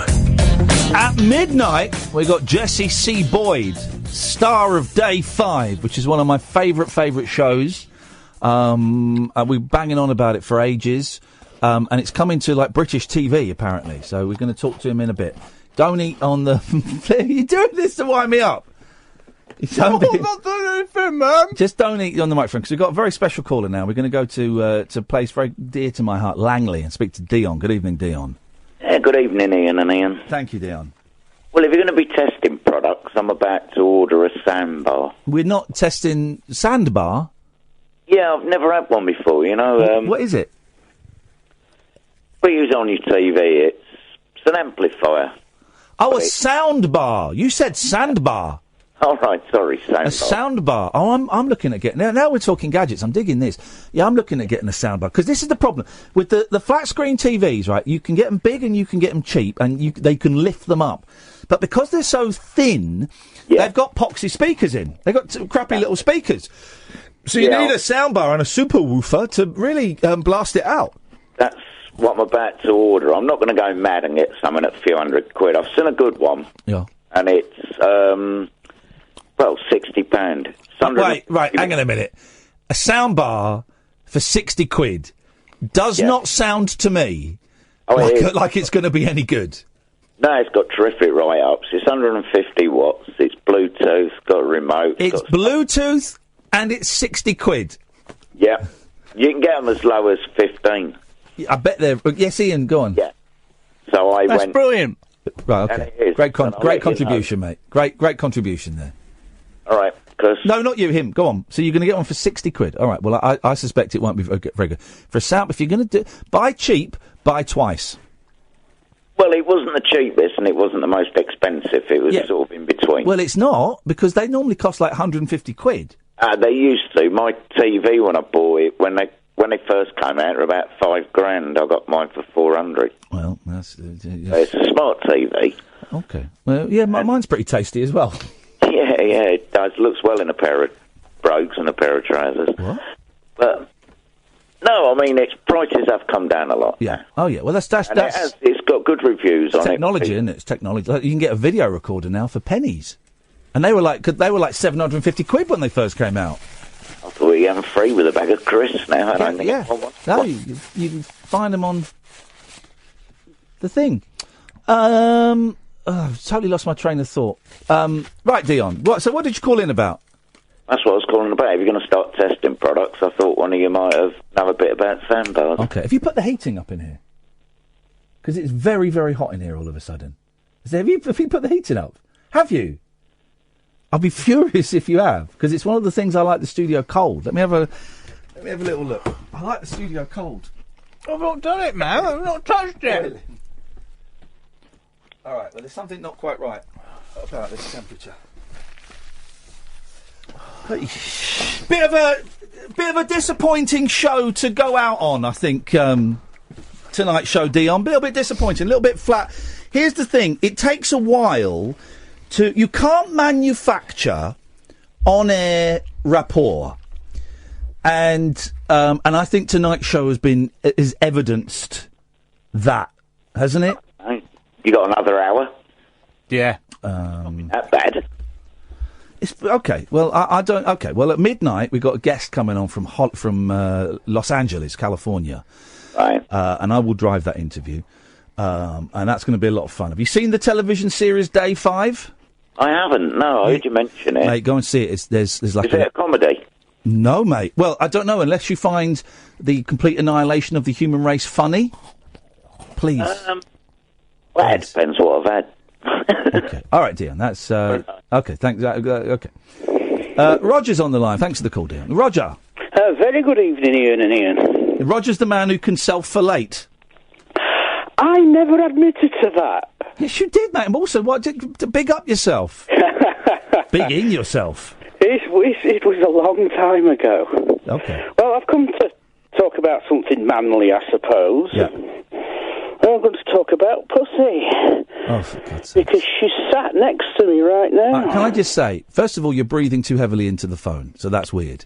Secondly, anyone that equates pussy with that says pussy and they mean a cat is by my standards very, very low rent. Yes, Ian.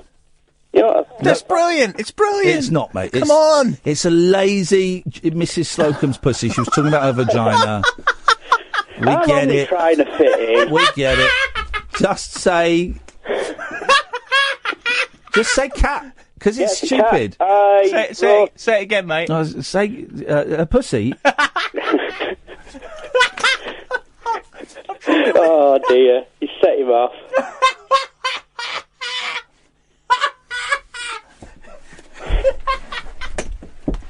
Oh dear. I don't know if this is. I don't know if this is going to work. I think he's broken. I think he's an idiot. Anyway, you carry on with your call, Roger, yes, about your cat, please. Well, he does whatever he wants cat to do. that I Yeah. talked about. Yeah. We still don't know whether she's chipped. Nobody had time to take her. Oh, you stole a cat? I stole the cat this morning. Well, you can't steal a cat. I'm going to take her to a vet and see whether she's chipped. If she's chipped, I'll get in touch with her rightful owners, but if she's not chipped, she's my cat. Well, that doesn't... You can't do that. She can't hang around a car dealer in a warehouse on her own, especially at the weekends when nobody's at the warehouse. Well, but maybe she doesn't. Maybe she goes, I don't know, home at the weekends. She doesn't. Well, how do you know that? How do you know that? You don't. Because last weekend she was in the building for the entire weekend, didn't go. How do you know that? Because I left food out for her. Well, you can't leave food for cats that are not yours, because that is part of this. No, because I've got a cat, and that is part of the stealing process. Of course, the cat's going to go where the food is. You absolute prune. No, she's been hanging around the place for weeks. There's no. Yeah, because there's an idiot that's trying to steal her by feeding her. It's not me that's been feeding her, but. Yeah, but you're going to steal her. You can't. This is the thing. When there are cats hanging around, you can't feed them because that is stealing. You cannot feed them. I didn't know what else to do. Because you don't feed them, and then they go home to their owners who are missing them and who love them, and who want to look after them. Cats are tarts, right? And cats will go anywhere there is food. Okay, and you've just set a trap for a cat trap. I don't even know when they started. I don't think they started feeding her straight away. She made permanent residence. I didn't know what else to do. Nobody else wanted. I tell you what to do. You don't feed somebody else's cat. You don't do it. You make me sick. You're worse than this Abdalek fella who phoned up a bomb threat on a plane. You're worse than him. You're a cat thief. You're a cat thief and a self-fellator, and you disgust me. Good night, but thank you for the call. I appreciate it. Here you go, Ian. You'll like this one. Say hello to Ian. Say hello to Nigel. Hello, Nigel. Hi, Ian. Nigel, say hello to the other Ian, the new co-host of the show with me. Now that the lady's gone. What's your other name, Ian? My other name is Watkins. Have you done the show before? Never. Oh. I've just been employed. Do you do other radio shows? I used to, until very recently. He's been plucked, he's been pinched from the local radio pool, and a lot of people are commenting that he sounds a bit local, and you can tell that just from the kind of stuff, but we can smooth those edges off. Yeah, hey up, mate. I rung up to tell you how I'm getting on with the everything, you know. Okay, I'll step in here, Ian, because Nigel's mum has I don't know the full story. Nigel's mum has just passed, so it's a very emotional time. Bless you, man. Bless you, man. Yeah. Go on. My brother's wife just rung me to see how I was. Oh, is these the ones that don't talk to you? Yeah, but... that's a turnip for the books. She hasn't offered to give me any money or come and see me or anything. They haven't come to see me. Okay, why would you expect money from them? I mean, well... No. I did ask him. Well, actually, the lady that's helping me said, "Has your family got any money to help with the funeral?" For the funeral, yeah. Okay. But did you ask her for any? I did ask my brother's wife, and she said they haven't got any money. So they can't even help a few quid for the funeral. No, that's a bit. No, of course not. But I have some letters came today in tax allowance and some help paying the rent. You know, you have to apply for. Rent allowance. Yeah.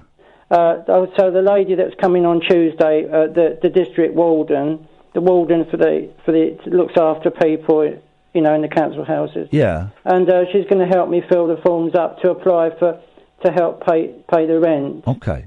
So that's good news. I've got those forms. Did you not? Your brother didn't speak to you. No, he was watching Big Brother. He couldn't be bothered to talk to me even after your mum's passed away? Yes. Wow. Wow. That's, I know. I'm sorry, man. That's heavy. I'm doing fine. I've just read the forms and I've just got they said they was very sorry from the council, the letter. Yeah. Sorry for your condolences to me. Yeah. And I've just got to apply for council tax and rebates and things and that. But it says that my mum was entitled to more money and she didn't know it. Right. So that's got to be looked at as well. So I should be okay. And they want me to stay in the house. Of course, the funeral, I've got to apply, try and get some money from somewhere to pay for the funeral, which is going to be difficult. But I think lots of people have this trouble, don't they, anyway? Yeah, she will get buried. She will get buried. She will get buried in the right place. And do you know if your brother's going to come to your mum's funeral? No, he won't come to it because he's got agoraphobia. Okay, He just stays indoors all the time. Wow. Well, so he tells me, anyway. Yeah. Well, I'm sorry to hear that, man.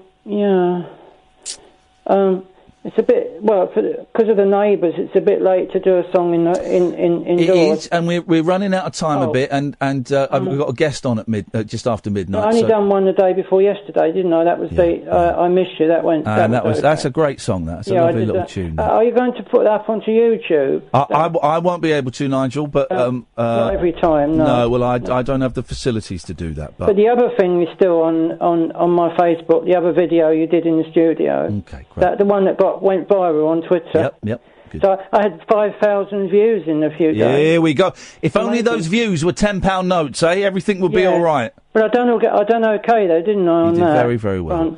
Listen, Nigel, I have to go. I'll call you Monday. You give us a call Monday. Oh well, I'm not in Monday. Ian's in on Monday, aren't you, Ian? I'm in.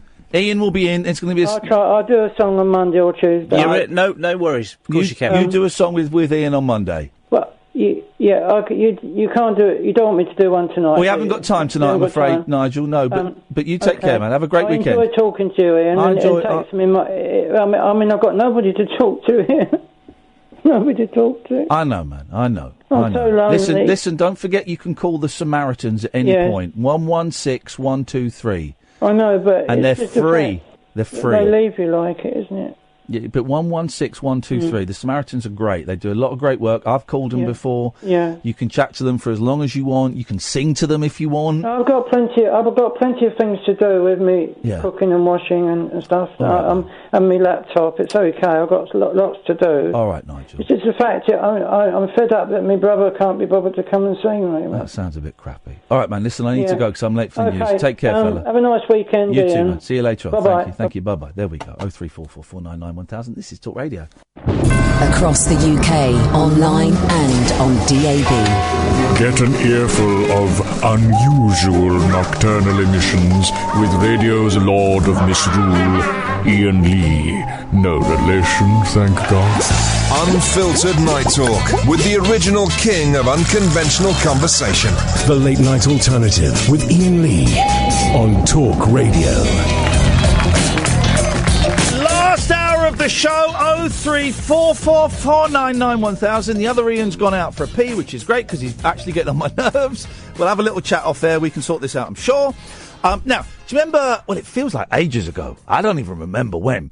But I was banging on about this series called Day 5, where the world... Let me get some appropriate music. Hang on a second. Here we go. Let's get some appropriate music. Here we go. The world had been attacked by some kind of mysterious virus, and if you fell asleep, you died. So basically what happened was everyone was taking like loads of coke and speed to try and stay awake. And the series takes place on the 5th day of this thing. I flippin' loved this programme, man. I flippin' loved it. It was funny and it was dark and it was messed up and it was beautifully done and it was superb. And the lead dude is Jesse Boyd. And I'm thrilled to say Jesse's on the line now. Hey, Jesse. Hey, how you doing? I'm doing very, very well. Now, who else have you got there with you? I've got Walker here with me. Walker Sadowite, who plays Sam on the show. What's up? Hey, Walker, how you doing, man? I'm great. How are you? I'm good. Tell me whereabouts. Are you in Los Angeles? We are. We actually just found out we're neighbors, literally. It's kind of funny. We had no idea. We lived a block and a half from each other. He just walked over here, which is weird. Wow. And I'm guessing in LA you're just off your way to like a movie premiere tonight or an Oscar ceremony or to score some cocaine or something like that. Is that what's happening? Yes, that's our daily schedule. Oscars every day, movie premieres every morning, party in the middle. That's what we do. Okay. Well, that sounds about right. Right. First of all, I know you've got right. Give us the exciting news about Day 5, because before you could just watch it online, but now people in Britain are going to be able to watch it on actual television. Is that right? That's correct. We are airing on PIC TV, which I believe is Freeform Sky, I think. Yeah. Tuesdays at 10 o'clock on PIC TV. Starting August the 28th. So I think it's like 11 days away. So 11 days, August 28th, PIC TV, 10 p.m. Honestly, this is such a good series. It's so well done. I love kind of post-apocalyptic type stuff, and this is just a whole twist. Jesse, remind me, how did you just audition for this part? You just got sent the script and it's like, hey, we got an interesting one for you, man. Yeah, that's exactly how it happened, actually. I read for it several times, and then I think Walker was actually cast first. I was cast first out of everybody, and we actually did a chemistry read. So I went to an audition office for about a couple hours, and we went through about 7 guys, and Jesse, I guess, was the best one, and he really was. We had the best chemistry together, and we do have the best chemistry. We're really great friends in real life, so through that. I don't believe that. I don't believe that, Walker. That sounds like bullshine to me. Yeah, I hate him so much. That's it. Off the record. This is what we want. The best TV shows, I think, and certainly the best music is made by bands that hate each other. Right? Like the Kinks. The Kinks hate each other, and they're one of the best bands in the world. And I want that kind of tension on the set of Day 5. I want dirty looks. I want people refusing to come out of their trailers until the other person is off the set. That's what I want. We'll be sure to do that. Yeah, we try to haze people that were those people when they come to the first day on set. We always pretend to be those people, and then like halfway through the day, we're like, just kidding. Yeah. Now, I mentioned trailers and stuff. Do you even have that? Because the first couple of series, it was all quite low budget, wasn't it? Yeah, we did. The first season was pretty low budget, and the second season was bigger budget. Absolutely, a much bigger budget. And we had trailers both seasons, so that was pretty cool. Okay. Well, so it's coming on British TV. That's great, but I don't care about the people that haven't seen it. Those losers can get lost as far as I'm concerned. What I want to know is when are we going to get the next season? Well, we don't have an official announcement yet, but something should be coming soon. Don't give me... Jesse, come on, man. Don't give me that. You know exactly when it's coming. Give me the date, Jesse. Oh, it's breaking up. The phone's breaking up. Action. Okay, but so is it? Have you filmed it? Is it all done? No, not yet. Not yet. Okay. But it's coming soon. Okay, so can you? The writers and directors are very hard to get it done. Yeah. This is the thing about talking to people who make ongoing TV series is they won't tell you nothing, right? And I know that these guys know what's going to happen. Here's a question.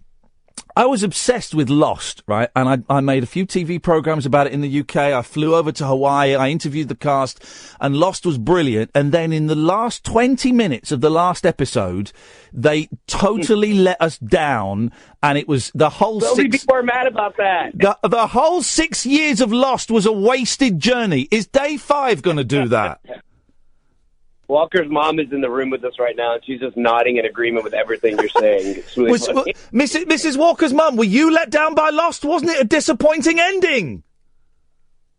I wasted 6 years of my life on that show. It was awful. 6 good years. I don't know what you guys are talking about. He's too young to even know what Lost is. This is sad. Oh, God, no, really? Well, I know anime. I like your mum. She sounds like she's got taste. Back off, she's mine. Okay, leave my mum alone. I'm freshly divorced, guys. I'm on the prowl, and if I hear a woman's voice, even if she's in America, I'm gonna act on it. All right, guys. Walker, you could be calling me Dad from now on. His father and her husband is the chief of police in Houston, so you might want to...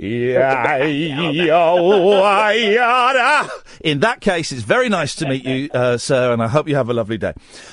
You're not going to let us down with Day 5, are you? It's not all going to, just be a weird cocaine dream or something. God, I hope not. I hope not. I know. Well, Jesse's just doing it all the time, so maybe. Now listen, take that back. What is this? About Rooster's Teeth, isn't it? Is the website that and the kind of channel that made the show. Are either of you coming over here in October? Because I know some of the Rooster's Teeth people come over every year, don't they? Yeah, they do. They just started, I think, was last year the first convention. Last year was their very first I'm really hoping we do this year because the show's airing over there, that maybe they'll bring us over this year because we'd love to come and be there for that. Dude, if you guys come, I'm gonna come. I'm gonna fanboy you. I'm gonna stalk you. And I'm gonna touch myself in front of you, and I'm gonna make your lives. I'll be thinking of your mum, but I'm gonna be making your lives miserable. Nice. So what else have you got going on at the moment, Jesse? Let's start with you. What else is happening in your world? I just filmed they're doing a Nancy Drew movie, Nancy Drew and the Hidden Staircase. Hey, wow. So I got that coming out here, and that's with Sophia Lillis, who's an awesome actress. And then I've got a Netflix movie that's airing in October called The Highwayman with Kevin Costner and Woody Harrelson, which is all about Bonnie and Clyde. Wow. Great story. So, yeah, and then I'm about to go to New Orleans next week to start working on a film. Did you meet Kevin? Did you have scenes with Kevin Costner? I didn't. I didn't have any with him or with Woody. Actually, I'm in the big opening sequence. Okay, which is good because I've heard that Kevin Costner is a dick. Would you like to comment on that statement? I have no comment on that, Ian. Thank you. Never met him. Walker, what are your views on Kevin? No, Walker, what have you got happening at the moment? Currently, I have a TV show with DreamWorks Television. It's airing. It's about to air on Universal Kids, and on their YouTube channel, I have a show. It's a kids show called Junk Drawer Magic. So 2 different universes, Day 5 and DreamWorks TV. 2 different universes that we try to separate as much as possible. Isn't that great though that you're doing? Because I've got 2 boys who are 6 and 8, and so I watch a lot of kids TV, and I think that's brilliant that you've got those kind of two extremes. You know, the lovely, friendly, colourful, bright children's television, and a lot of people say kids TV back in the day was great. I think kids TV today is incredible, man. There's some great stuff out there, and then you've got one of the darkest, most messed up adult TV series of all time. What fun you've got playing in both ends. And my personality is right in the middle. You know, I'm right in the sweet spot, so I'm able to play both. Beautiful, beautiful. Hey, well, listen, guys. So just remind us, it comes on Pick TV, which is on one of the satellite channels that you can. I'm just trying to find the number over here, but where is it? Because it's TV. So I remember when there were just 3 TV channels. Here we go. On Freeview, it's channel 11, and on Sky, it's channel 152. Okay, I've seen Pick TV, and it's on at 10 o'clock. What did you say? Thursday nights? Tuesdays starting August the 28th. All right, mate. Oh, okay. That's when I get because I'm coming to your country next week. I'm bringing my children to your country next week. Hey, if I bring my kids into America, do I still get to keep them with me, or are you still putting them in cages at airports? What's the deal there? Yeah. Once again, no comment. I'm too young to understand these things. Oh, come on. Walker's mum? No. Right, okay. Guys, listen, it's a thrill to know that it's coming on proper TV and more people can see it, because it was this wonderful little secret that I had, but I will tweet the hell out of it when it comes on, because I want this to be a huge success, because I want more of these shows. Let us know, guys, if you come over in October, and we'll come down and we'll come and have a chat, or you can come in the studio one night. We'll sort something out, and just get in touch anytime you want. You have an open invitation to come on this show, gentlemen. Thank you so much. Thank you very much. Great chat with you again. And thank you very much, Walker's mum. Nice to talk to you. I'm sorry I didn't mean anything. Please don't tell your husband. Don't worry. There we go. Thank you. What nice people. Thank you, guys. There we go. That was honestly, Day 5 is such a cracking show. It's so good. You know, the whole zombie thing is. I like zombie stuff, right? But there's been a lot of zombie stuff, and it's been kind of done to death. But this just takes that post-apocalyptic thing and gives it a real different vibe, and it's a real thrill. If you can get a chance to see that show, then go and watch it. This is the Late Night Alternative, weeknights from 10 on Talk Radio. Neon lit night talk for torch scissors, trolley dollies, and train wrecks like me. Never know just where the conversation will take you. What I'm going to say sounds ridiculous. The Late Night Alternative with Ian Lee on Talk Radio.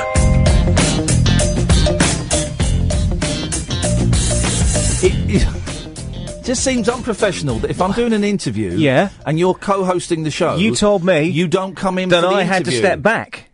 Yes, and I did out of the step studio. back. I was waiting for you to come in. The problem with you is you don't know whether you want me in or you want me out. The problem with you is you're a dick. That's the problem with you. Unbelievable. Yeah, unbelievable. Unbelievable. By the way, when I'm doing this show, those interviews won't be happening. Yeah, by the way... I've got Dr. Richard Schlong on next week talking about gout. What's wrong with you? Dick Schlong. That's another joke, is it? It's a little joke. Dick Schlong is on a par with pussy. No, actually, joking aside, there is a doctor called Richard Schlong.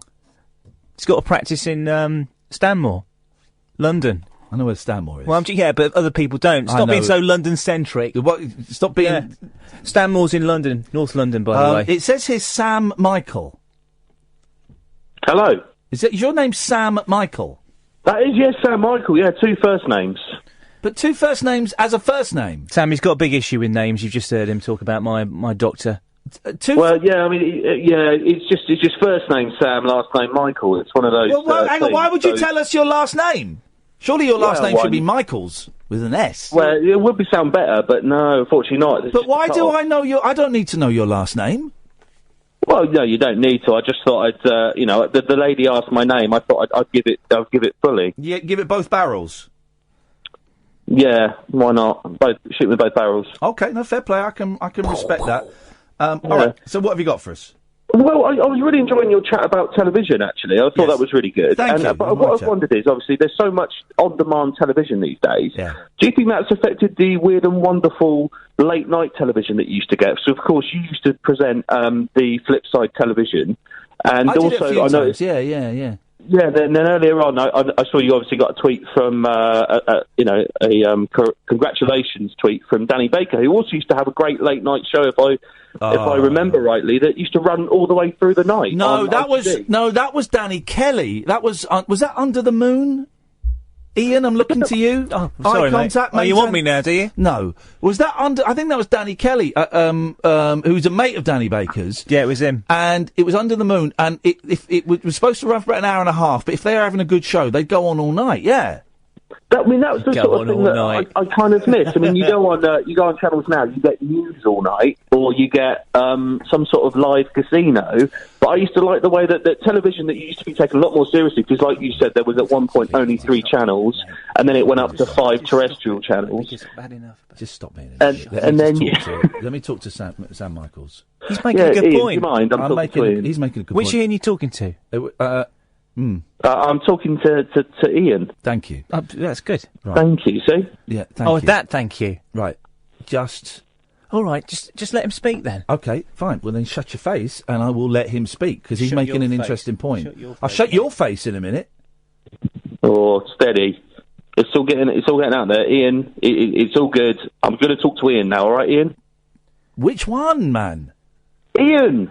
How do the 2 mics do this? Oh, they don't. Their show's a car crash too. I like the 2 mics. Porky Parry. Well, hey. I like Mike Graham. I don't like the Kenny Rogers guy. Well, I quite like the county. I quite like the 2 Ians, but I only like one of the Ians personally. Which one do you like? I think I like Ian the best. Thanks. That's me, mate. He's talking about me. He did it without the extra eye. You could hear the extra eye. No, you couldn't hear the extra eye. You're going to feel an extra eye in a minute. Well, there'll be a black eye in a minute, the way it's going. All right, mate, let's not bring race into it. Now, you're right. No, there's nothing... When you go... Yeah, you're right. When you go... because there are so many channels, when you go and watch the television at 2 o'clock in the morning, there's nothing... TV is so safe, man. TV is so safe these days. I would love... you get these local channels like London TV, and I would love one of those or one of these smaller channels to say to me, right, Ian... what do you want to do between 2 o'clock and 4 o'clock in the morning? One of the best things that was ever on TV was on Channel M, the Manchester TV channel, about 8 years ago. And it was Frank Sidebottom doing the test card live. Yeah, the test card, that was unbelievable. That's still on YouTube. That was unbelievable. Frank got so excited, he phoned me up one day. He said, "You're never going to believe what I'm doing next week. They're letting me do the test card live." And it was art. And if like BBC, if the London channel got in touch, and I'd love to do something like that. Wouldn't cost them a penny. Just give me a studio, give me a camera. I will give them 4 hours of the weirdest, best cult television you could possibly ask for. That would be it. Do you think those channels, like you've got like those kind of digital channels now, so you've got like the London channel, Channel M, do you think they're, in a way, they're replacing the void that was left from ITV having regional channels? I don't know, because whenever I flick through the channels, I've never watched them. Whenever I flick through the channels, whenever I'm sat in front of the TV flicking away, I have never stopped on the London channel, because they're always showing like Friends or something. Stop banging on about London, man. This is a national radio station. Notts TV, Custard TV. Is it Mustard TV in Norwich? So it was a stolen idea. Yeah, very good. That's good. Thames Valley TV as well. That broadcasts at least 20 minutes of content every day. Yeah, it's a lot of content, mate, for them. True. But it's an interesting thing, because I do feel like I love the fact that telly got so outrageous late at night, considering the fact that it was the main kind of output of media for a long, long time. And it was great how all the day it must have been a lot more on the ball then in regards to keeping ratings and stuff, especially with the 5 main terrestrial channels. Here's a question for you. Why are you phoning up a radio station to talk about late night TV on a late night radio show? What's that all about? Because I'm seeing it through YouTube, and I'm thinking, hang on a minute. On my laptop, I've got this great stuff. I've got Ian and Ian. Forget about Ian, obviously. And on the right, I've got BBC News 24. What one should be really broadcast on the BBC right now? Okay. He's talking about us, mate. Okay. I'm getting bored of that.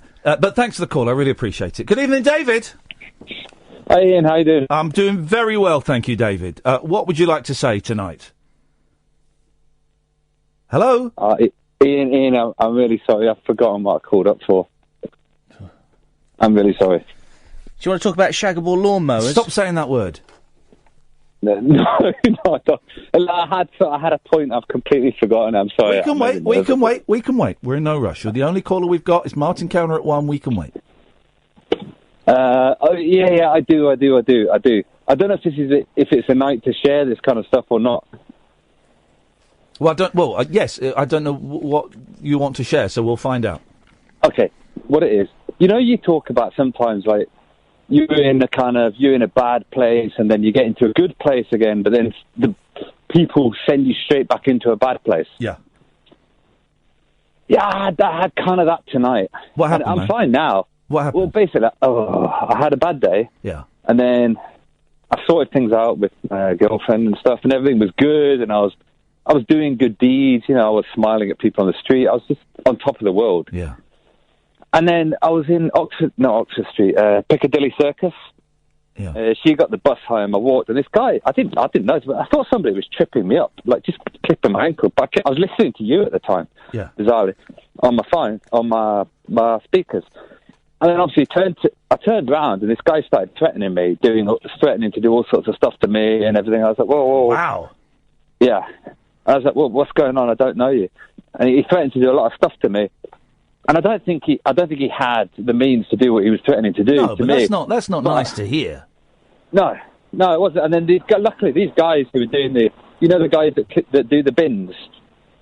The bin men? The guys that carry the carts around and pick up the rubbish on the streets at night. The not the normal bin men, the kind of different bin men you get at night with the carts around. They came up to me like, what's going on? And he ran away. But I don't know. It just freaked me out, to be honest, the whole thing. What? Why? That sounds like a terrifying, crazy story. Yeah, it wasn't nice. I was having such a good day.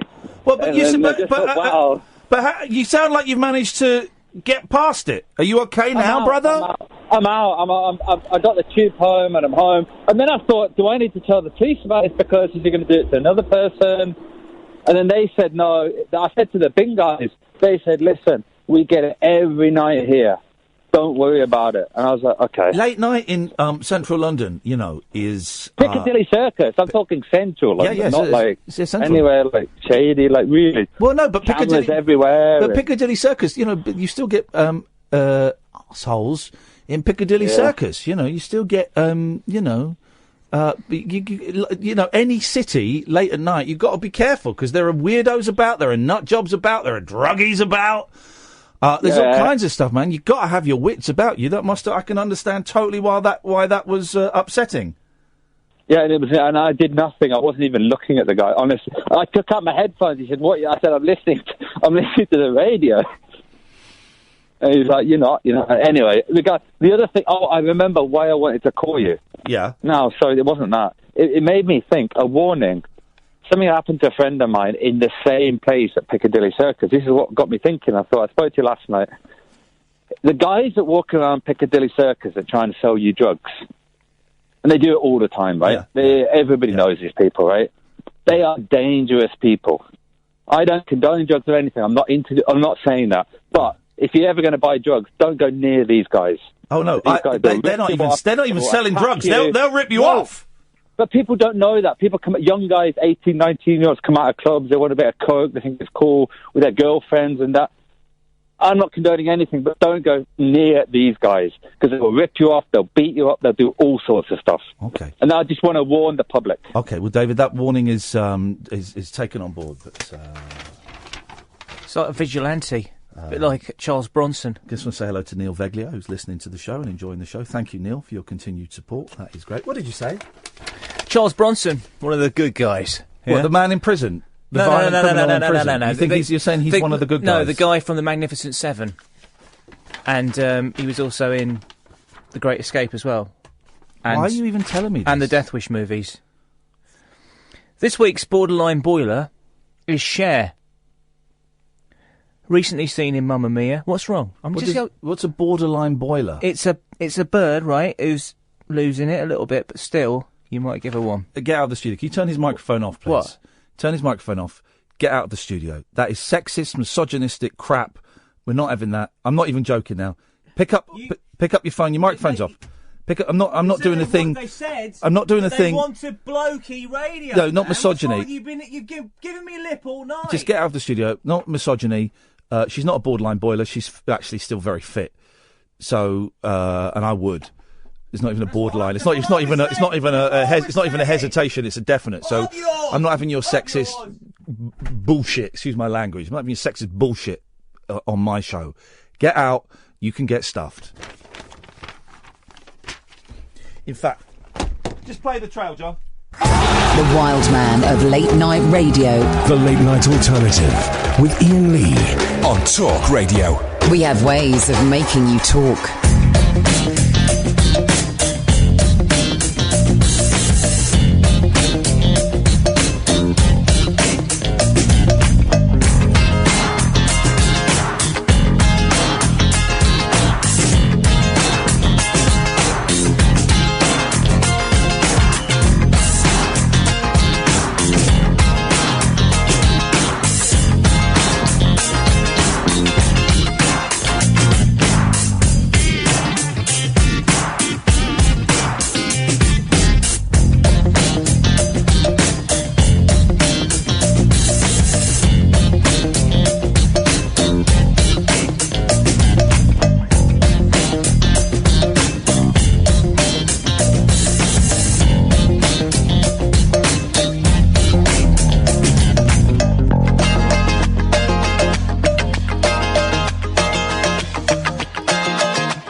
We're back.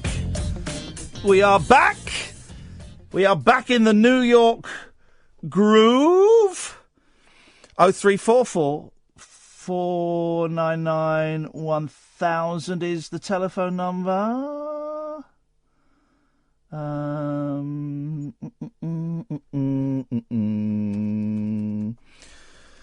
Sorry, just sending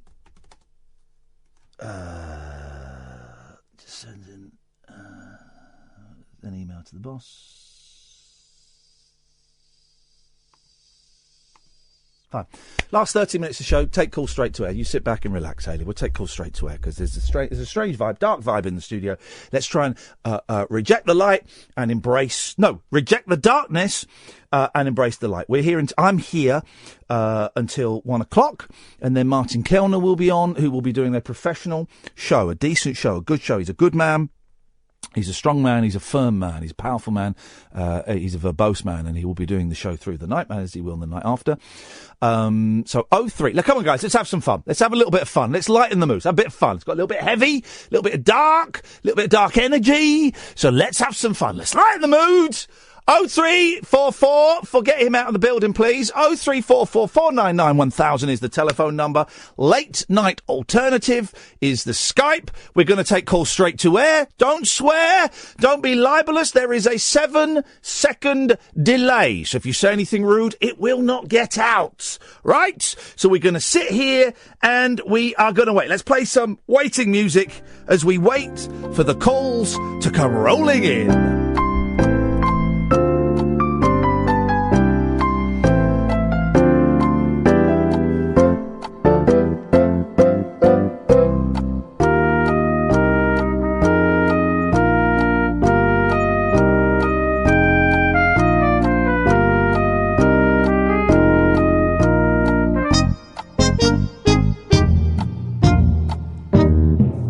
Okay, no calls yet, so we're going to wait. We're going to wait a little bit longer.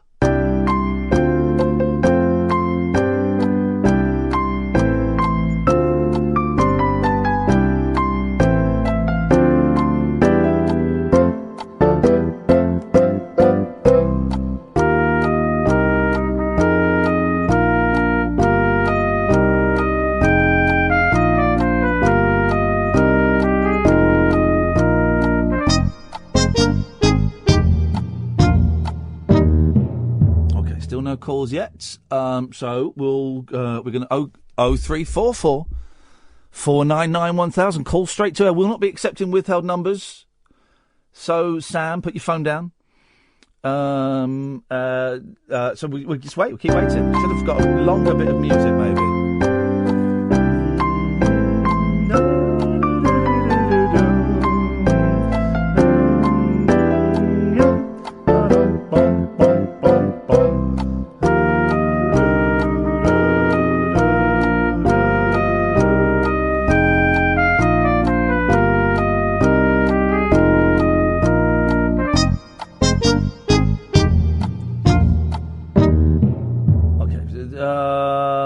I don't know if the other Ian has done something to the lines, but the phones seem to be a little bit. I don't know what's going on. I'm just going to go. I'm going to play another bit of music, and then I'm just going to go out and check the lines. So let's just play that. Let's just.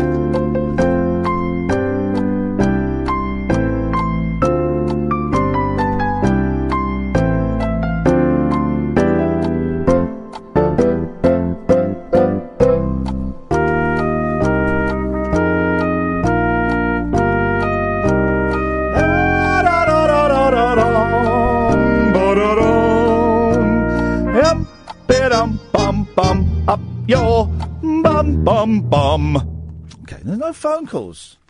I do think tonight's show we've had the least. This is Britain's most listened to late night phone-in show. That's a fact. And tonight's show is we have tonight's show, we have had the least number of phone calls we've ever had. And that can only be down to one thing, the guy that was sat there. We got a phone call. Let's go to line one. Line one, you're on the wireless. Tonight's show. Turn your radio off, please, line one. Hello? Hello, you're on the air.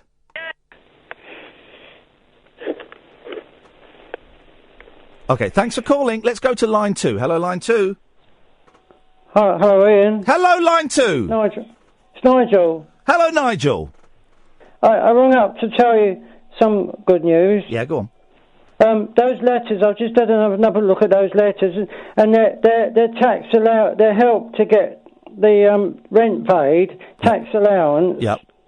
And claim for benefit forms to fill up from bereavement. And have you got someone to help you fill those in? Yes, someone's coming Tuesday. Beautiful. The warden, and they're all to help you claim or get your rent lowered. Yeah, beautiful. Your rent lowered, and well, all things to help you anyway. So that's good. Tax allowance and yeah, that's right. Tax allowance benefit and claim benefits. Yeah. Well, that's good. You understand what I mean? It's hard to understand it all because it's so a bit complicated. Yeah. But yeah, no, it is. As long as you've got someone, who can help you, then that's great, Nigel. I'm going to wait till they help me fill them up. The forms. Good lad. Good lad. So it's not doom and gloom. They're all for. They said sorry for your loss, and it's all forms to help you with the bereavement. Yeah, good. So good. that's good. All right, mate. Well, I've got my fingers crossed for you, Nigel. Yeah. All right, man. Well, I hope it's okay. But so one more thing. My rent. The money due for my rent is £700. Yeah. But it doesn't say that you've got to pay that all in one go anyway. Okay. It's just £700 is due. Is that £700 a month or what? I think you pay. No, it's not a month. I don't know what it is. It's lower than that. I think that's for a couple of months. Okay, all right. Well, make sure that someone goes through that with you. These forms are to help you lower the cost of that. Okay, good. Well, good luck, Nigel, mate. Thank you for that. Thanks for the update. Yeah. Okay, see you later, Ian. Cheers, ta-ta. Let's go to line 1. Good evening, line 1. Hello, I'm so pleased I've got through. I'm in desperate need of a bloke. All right, here we go. What do you want? Yeah, well, I took the batteries out of my vibrator and put them in the bloody smoke alarm. And now you can't start humping the ceiling. Beeping. And it's still beeping. Does anybody know what I can do? I'm just, a meek woman. You're even doing the pathetic female. I need everyone's. What do you mean pathetic? You're doing that. Please, I need help. I just need a big, strong hand to stand in front of me on a ladder and adjust this so I can adjust him. That's what. Is it not? Have I misread the situation again?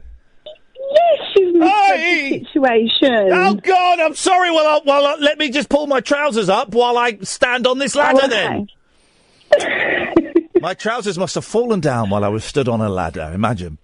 Can anybody help me? Is yours one of those ones that is connected to other smoke alarms in the house? Yeah, they're all connected to the lights. You need to change the batteries on all of them. I have. Well, here's the thing: if you've changed them with your vibrator batteries, I bet those batteries are really knackered. Well, I'm not a six-a-day, I'm afraid. So they should be still all right. Well, how many times do you use them? None of your business. Dirty woman. Line 4, you're on the line. What air? You're on the wireless. Yes, line 4. Hello? Yes, line 4, you're on the air. What have you got for us? It's Ian from the Two Ians. What do you want, man? I'm outside the building. I've been forcibly ejected because of you. Yep, good. Yep. I'm outside. My stuff's in there. Okay, right. Well, we'll chuck it out of the window. You arsehole. Sorry? You are. You're a bellend. Thanks for calling. Jeez. Line 3, you're on the wireless. Yeah, good. Hello? Hello? Hello? Yes, hello, turn your radio off. Oh, yeah. Yeah, hello, I'm here. Yeah?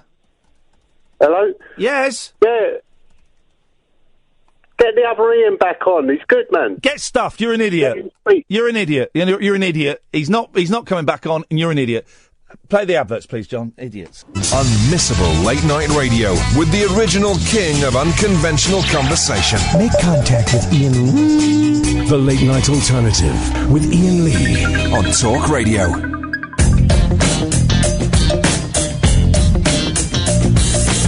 Oh 0344 499 1000. Call straight to air for the last 20 minutes of the show before Martin Kellner comes on. Good evening. It's been a dark show, so let's try and lighten the mood. And let's not mention that other guy anymore, please. He will not be coming back on my show.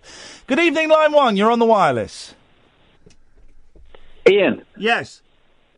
Ian, it's David. I just wanted to call you to say I feel so much better. I'm not in the slightest scared or frightened from the incident tonight. I feel amazing now.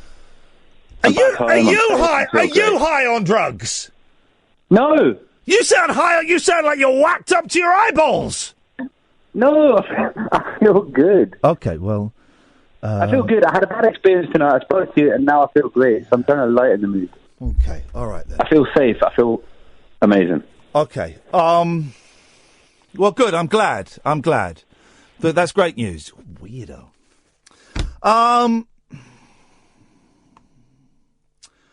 Okay. I don't think this has really gone the way that it was intended to. So,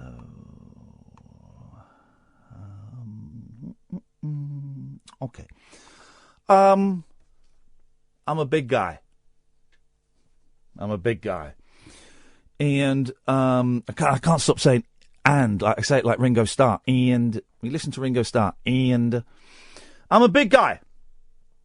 And I can say quite happily one of the things I've learnt as I've got older is to say things that as a younger man I found difficult to say. And this is hard for me. This is tough. This is tough for me.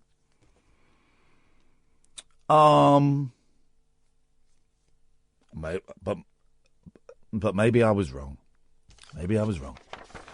Maybe the thought of taking this show into a more mature, masculine arena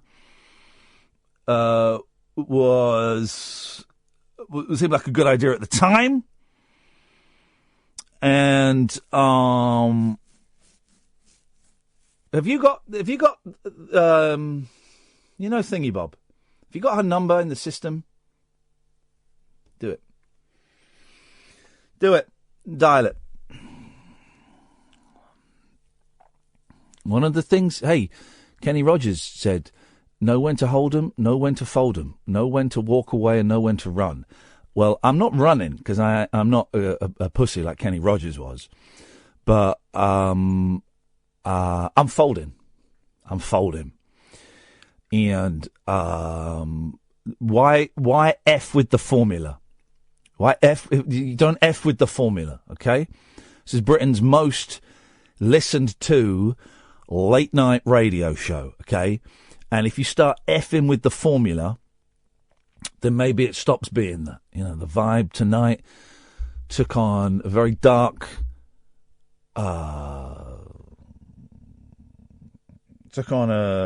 very dark, atmosphere.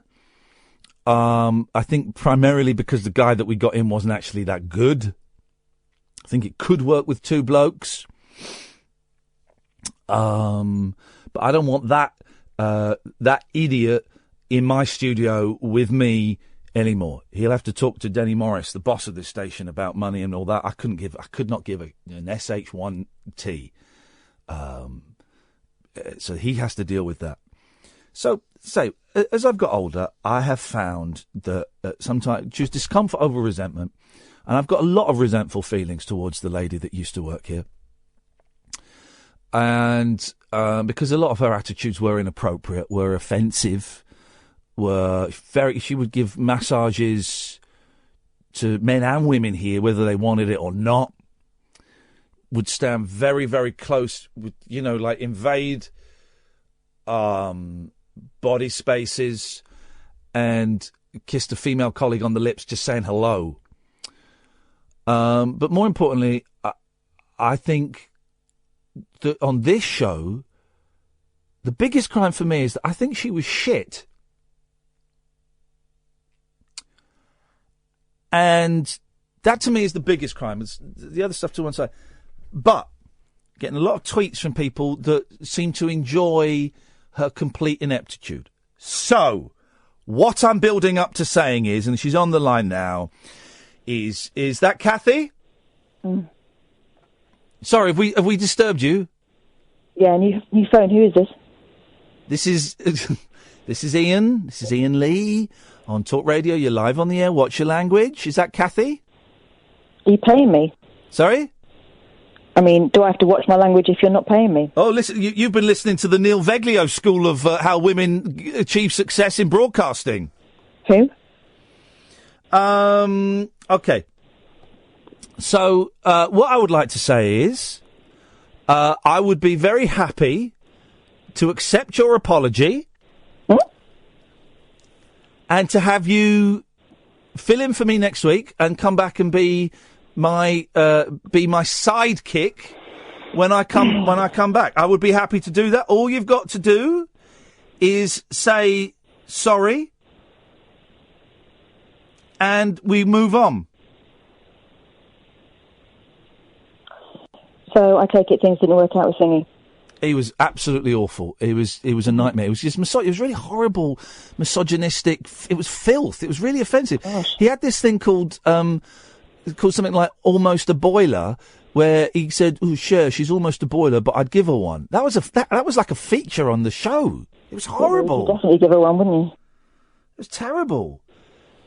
So, what I'm saying is, I'm the bigger man, and I'm happy to have you back. You get to apologise, and we are then cool, and you can come back and you can be my sidekick. Yeah. I don't think you know how apologies work. Yeah, I do. You admit that you were wrong, and you say sorry, and then we're all cool. It really is as simple as that. What am I supposed to be apologising for again? A biddly biddly bong. That. A biddly biddly bong. Wow. A biddly biddly bong.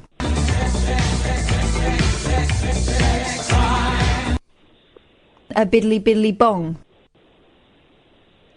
So just say it. Because this isn't great radio, but I'm letting you do it in public so that the air is clean. Clean air. I want to breathe clean air around me from now on. Ian, it's 10-1 and you're ringing me with this. Don't be so silly, Kath. Yes? Don't push it, mate. Not with the kids. Blimey! So, you've got 10 minutes to ring me back with a proper apology. Bye. Please hang up. Please hang up. What a tit! What an absolute tit! Outrageous behaviour. Not a flipping chance. Not a flipping chance. We don't want to go from a sleazy country to a slutty country. No, we don't. That's what we don't want to do. I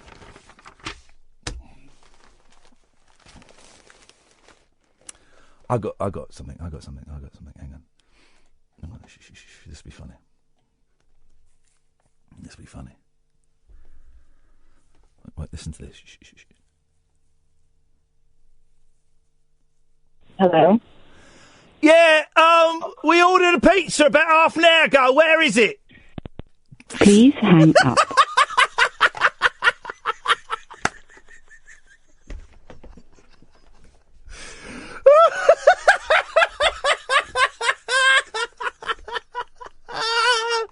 What an idiot! What an absolute idiot.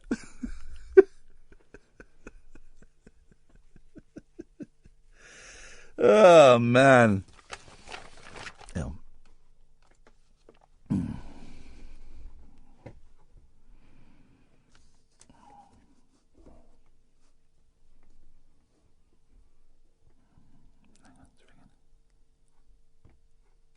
You got 9 minutes. Where's my pizza, you melon?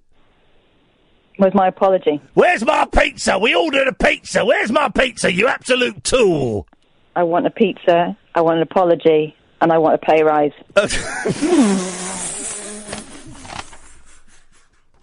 Oh, man. Not a chance in hell. There's not a chance in hell of that ever happening. Never gonna happen. Never gonna happen, never gonna happen, never gonna happen. Brits bag top fake bargains. Empty cases for turkey trips.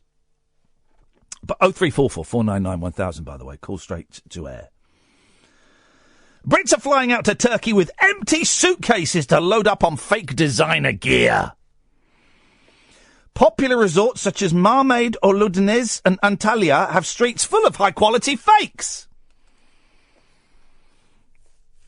With the Turkish lira worth 89% less against sterling than last year, tourists are snapping up knockoff Louis Vuitton bags, Lacoste T-shirts and Ray-Ban sunglasses. I don't get the fake thing. Why would you... why? I don't... Well, no, okay. I do get the fake thing. It's cheapness, isn't it? It's cheapness of it. But I don't get the named thing. I don't get why you'd want to have a Louis Vuitton bag. Or, you know, sometimes these things are obviously higher quality. But with something like that, you're paying for the name, not the quality. But these hooky ones are going to be rubbish quality. UK travel companies are inadvertently promoting the illegal trade by selling shopping trips to towns packed with phony goods. That's not all they sell in those towns, you racist. Holidaymakers are urged to stock up on what reps describe as genuine fakes. Let me just think about that for a moment. Genuine fakes. Because the quality is so good. One UK travel agents, remember? There's travel agents near where I live. Who goes into a travel agent's? Drug runners. One UK travel agent revealed we can't sell the holidays fast enough and people love fakes they can buy. They are very high quality and even more attractive now the lira is on its knees. Some people are hardly bothering to pack because they know they can get cheaper designer gear for less than they would pay for regular holiday clothes in River Island or New Look. New Look's quite cheap anyway, isn't it? Isn't it?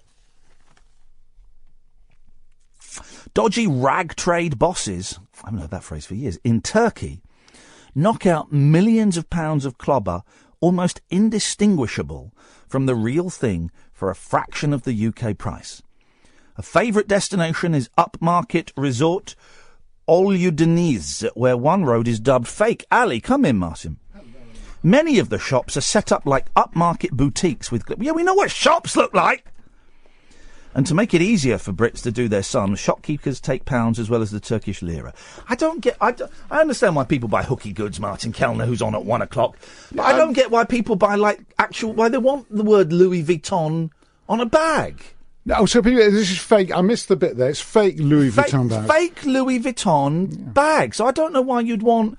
Why would you even want a Louis Vuitton bag? What amuses me more than that is the fact that people are buying fake fur and it's turning out to be real fur. Because it's cheaper to manufacture real fur than fake fur. Precisely. Yeah, that's incredible. So, and people are annoyed that this is real. This is real. But I didn't want anything real. I wanted something fake. A lot of it is cat and rabbit fur, apparently. Lovely. Yeah, nice. That's nice and smooth. I terrified my kids. I got a very old cat who's 19 and a half, and they can't wait for her to die because they want to get a kitten.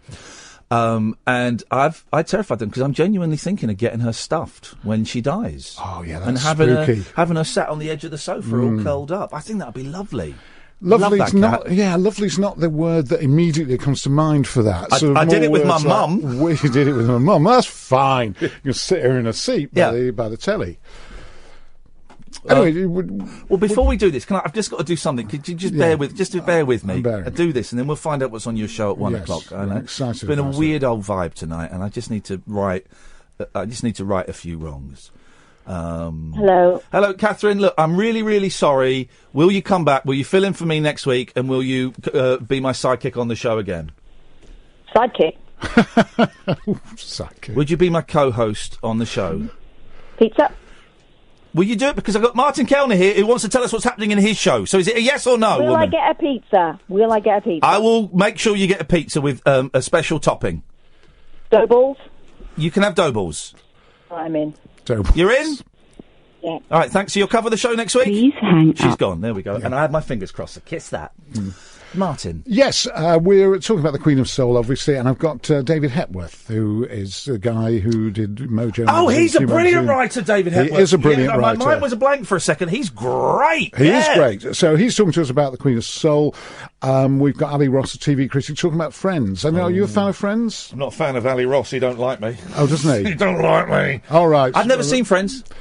You've never seen Friends? I've seen one episode and I've seen it joking? twice. But that's it. I've never seen anything else. So Well, this is the one where he slags off Friends. Because Okay. I'm not a fan of Friends either. But succeeding generations of people just absolutely love Friends. Yeah, it's you know, still huge. it was popular in its day, and even with people now, Yeah, it's it's hugely massive, popular. yeah. It's the most streamed program on something or other. Wow. So Netflix. So Okay. so we're talking about Friends. Yeah. And I have Little Mo in. Yeah. Little Mo is co-hosting for the first bit of the show. Who's Little Mo? Little Mo is the daughter of a friend of mine. Here we go. Here we and go. Nepotism.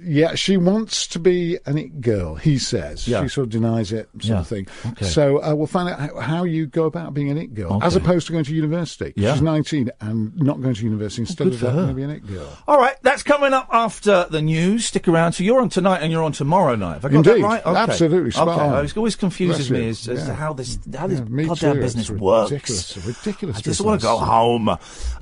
As you heard there, Catherine Boyle will be filling in for me next week. Please, and I don't say this lightly, can you make sure you phone her up and give her a really, really hard time and make her life as miserable as you can for 5 weeks? Don't forget, you can download the podcast. Martin is up next. Stay tuned. This is Talk Radio.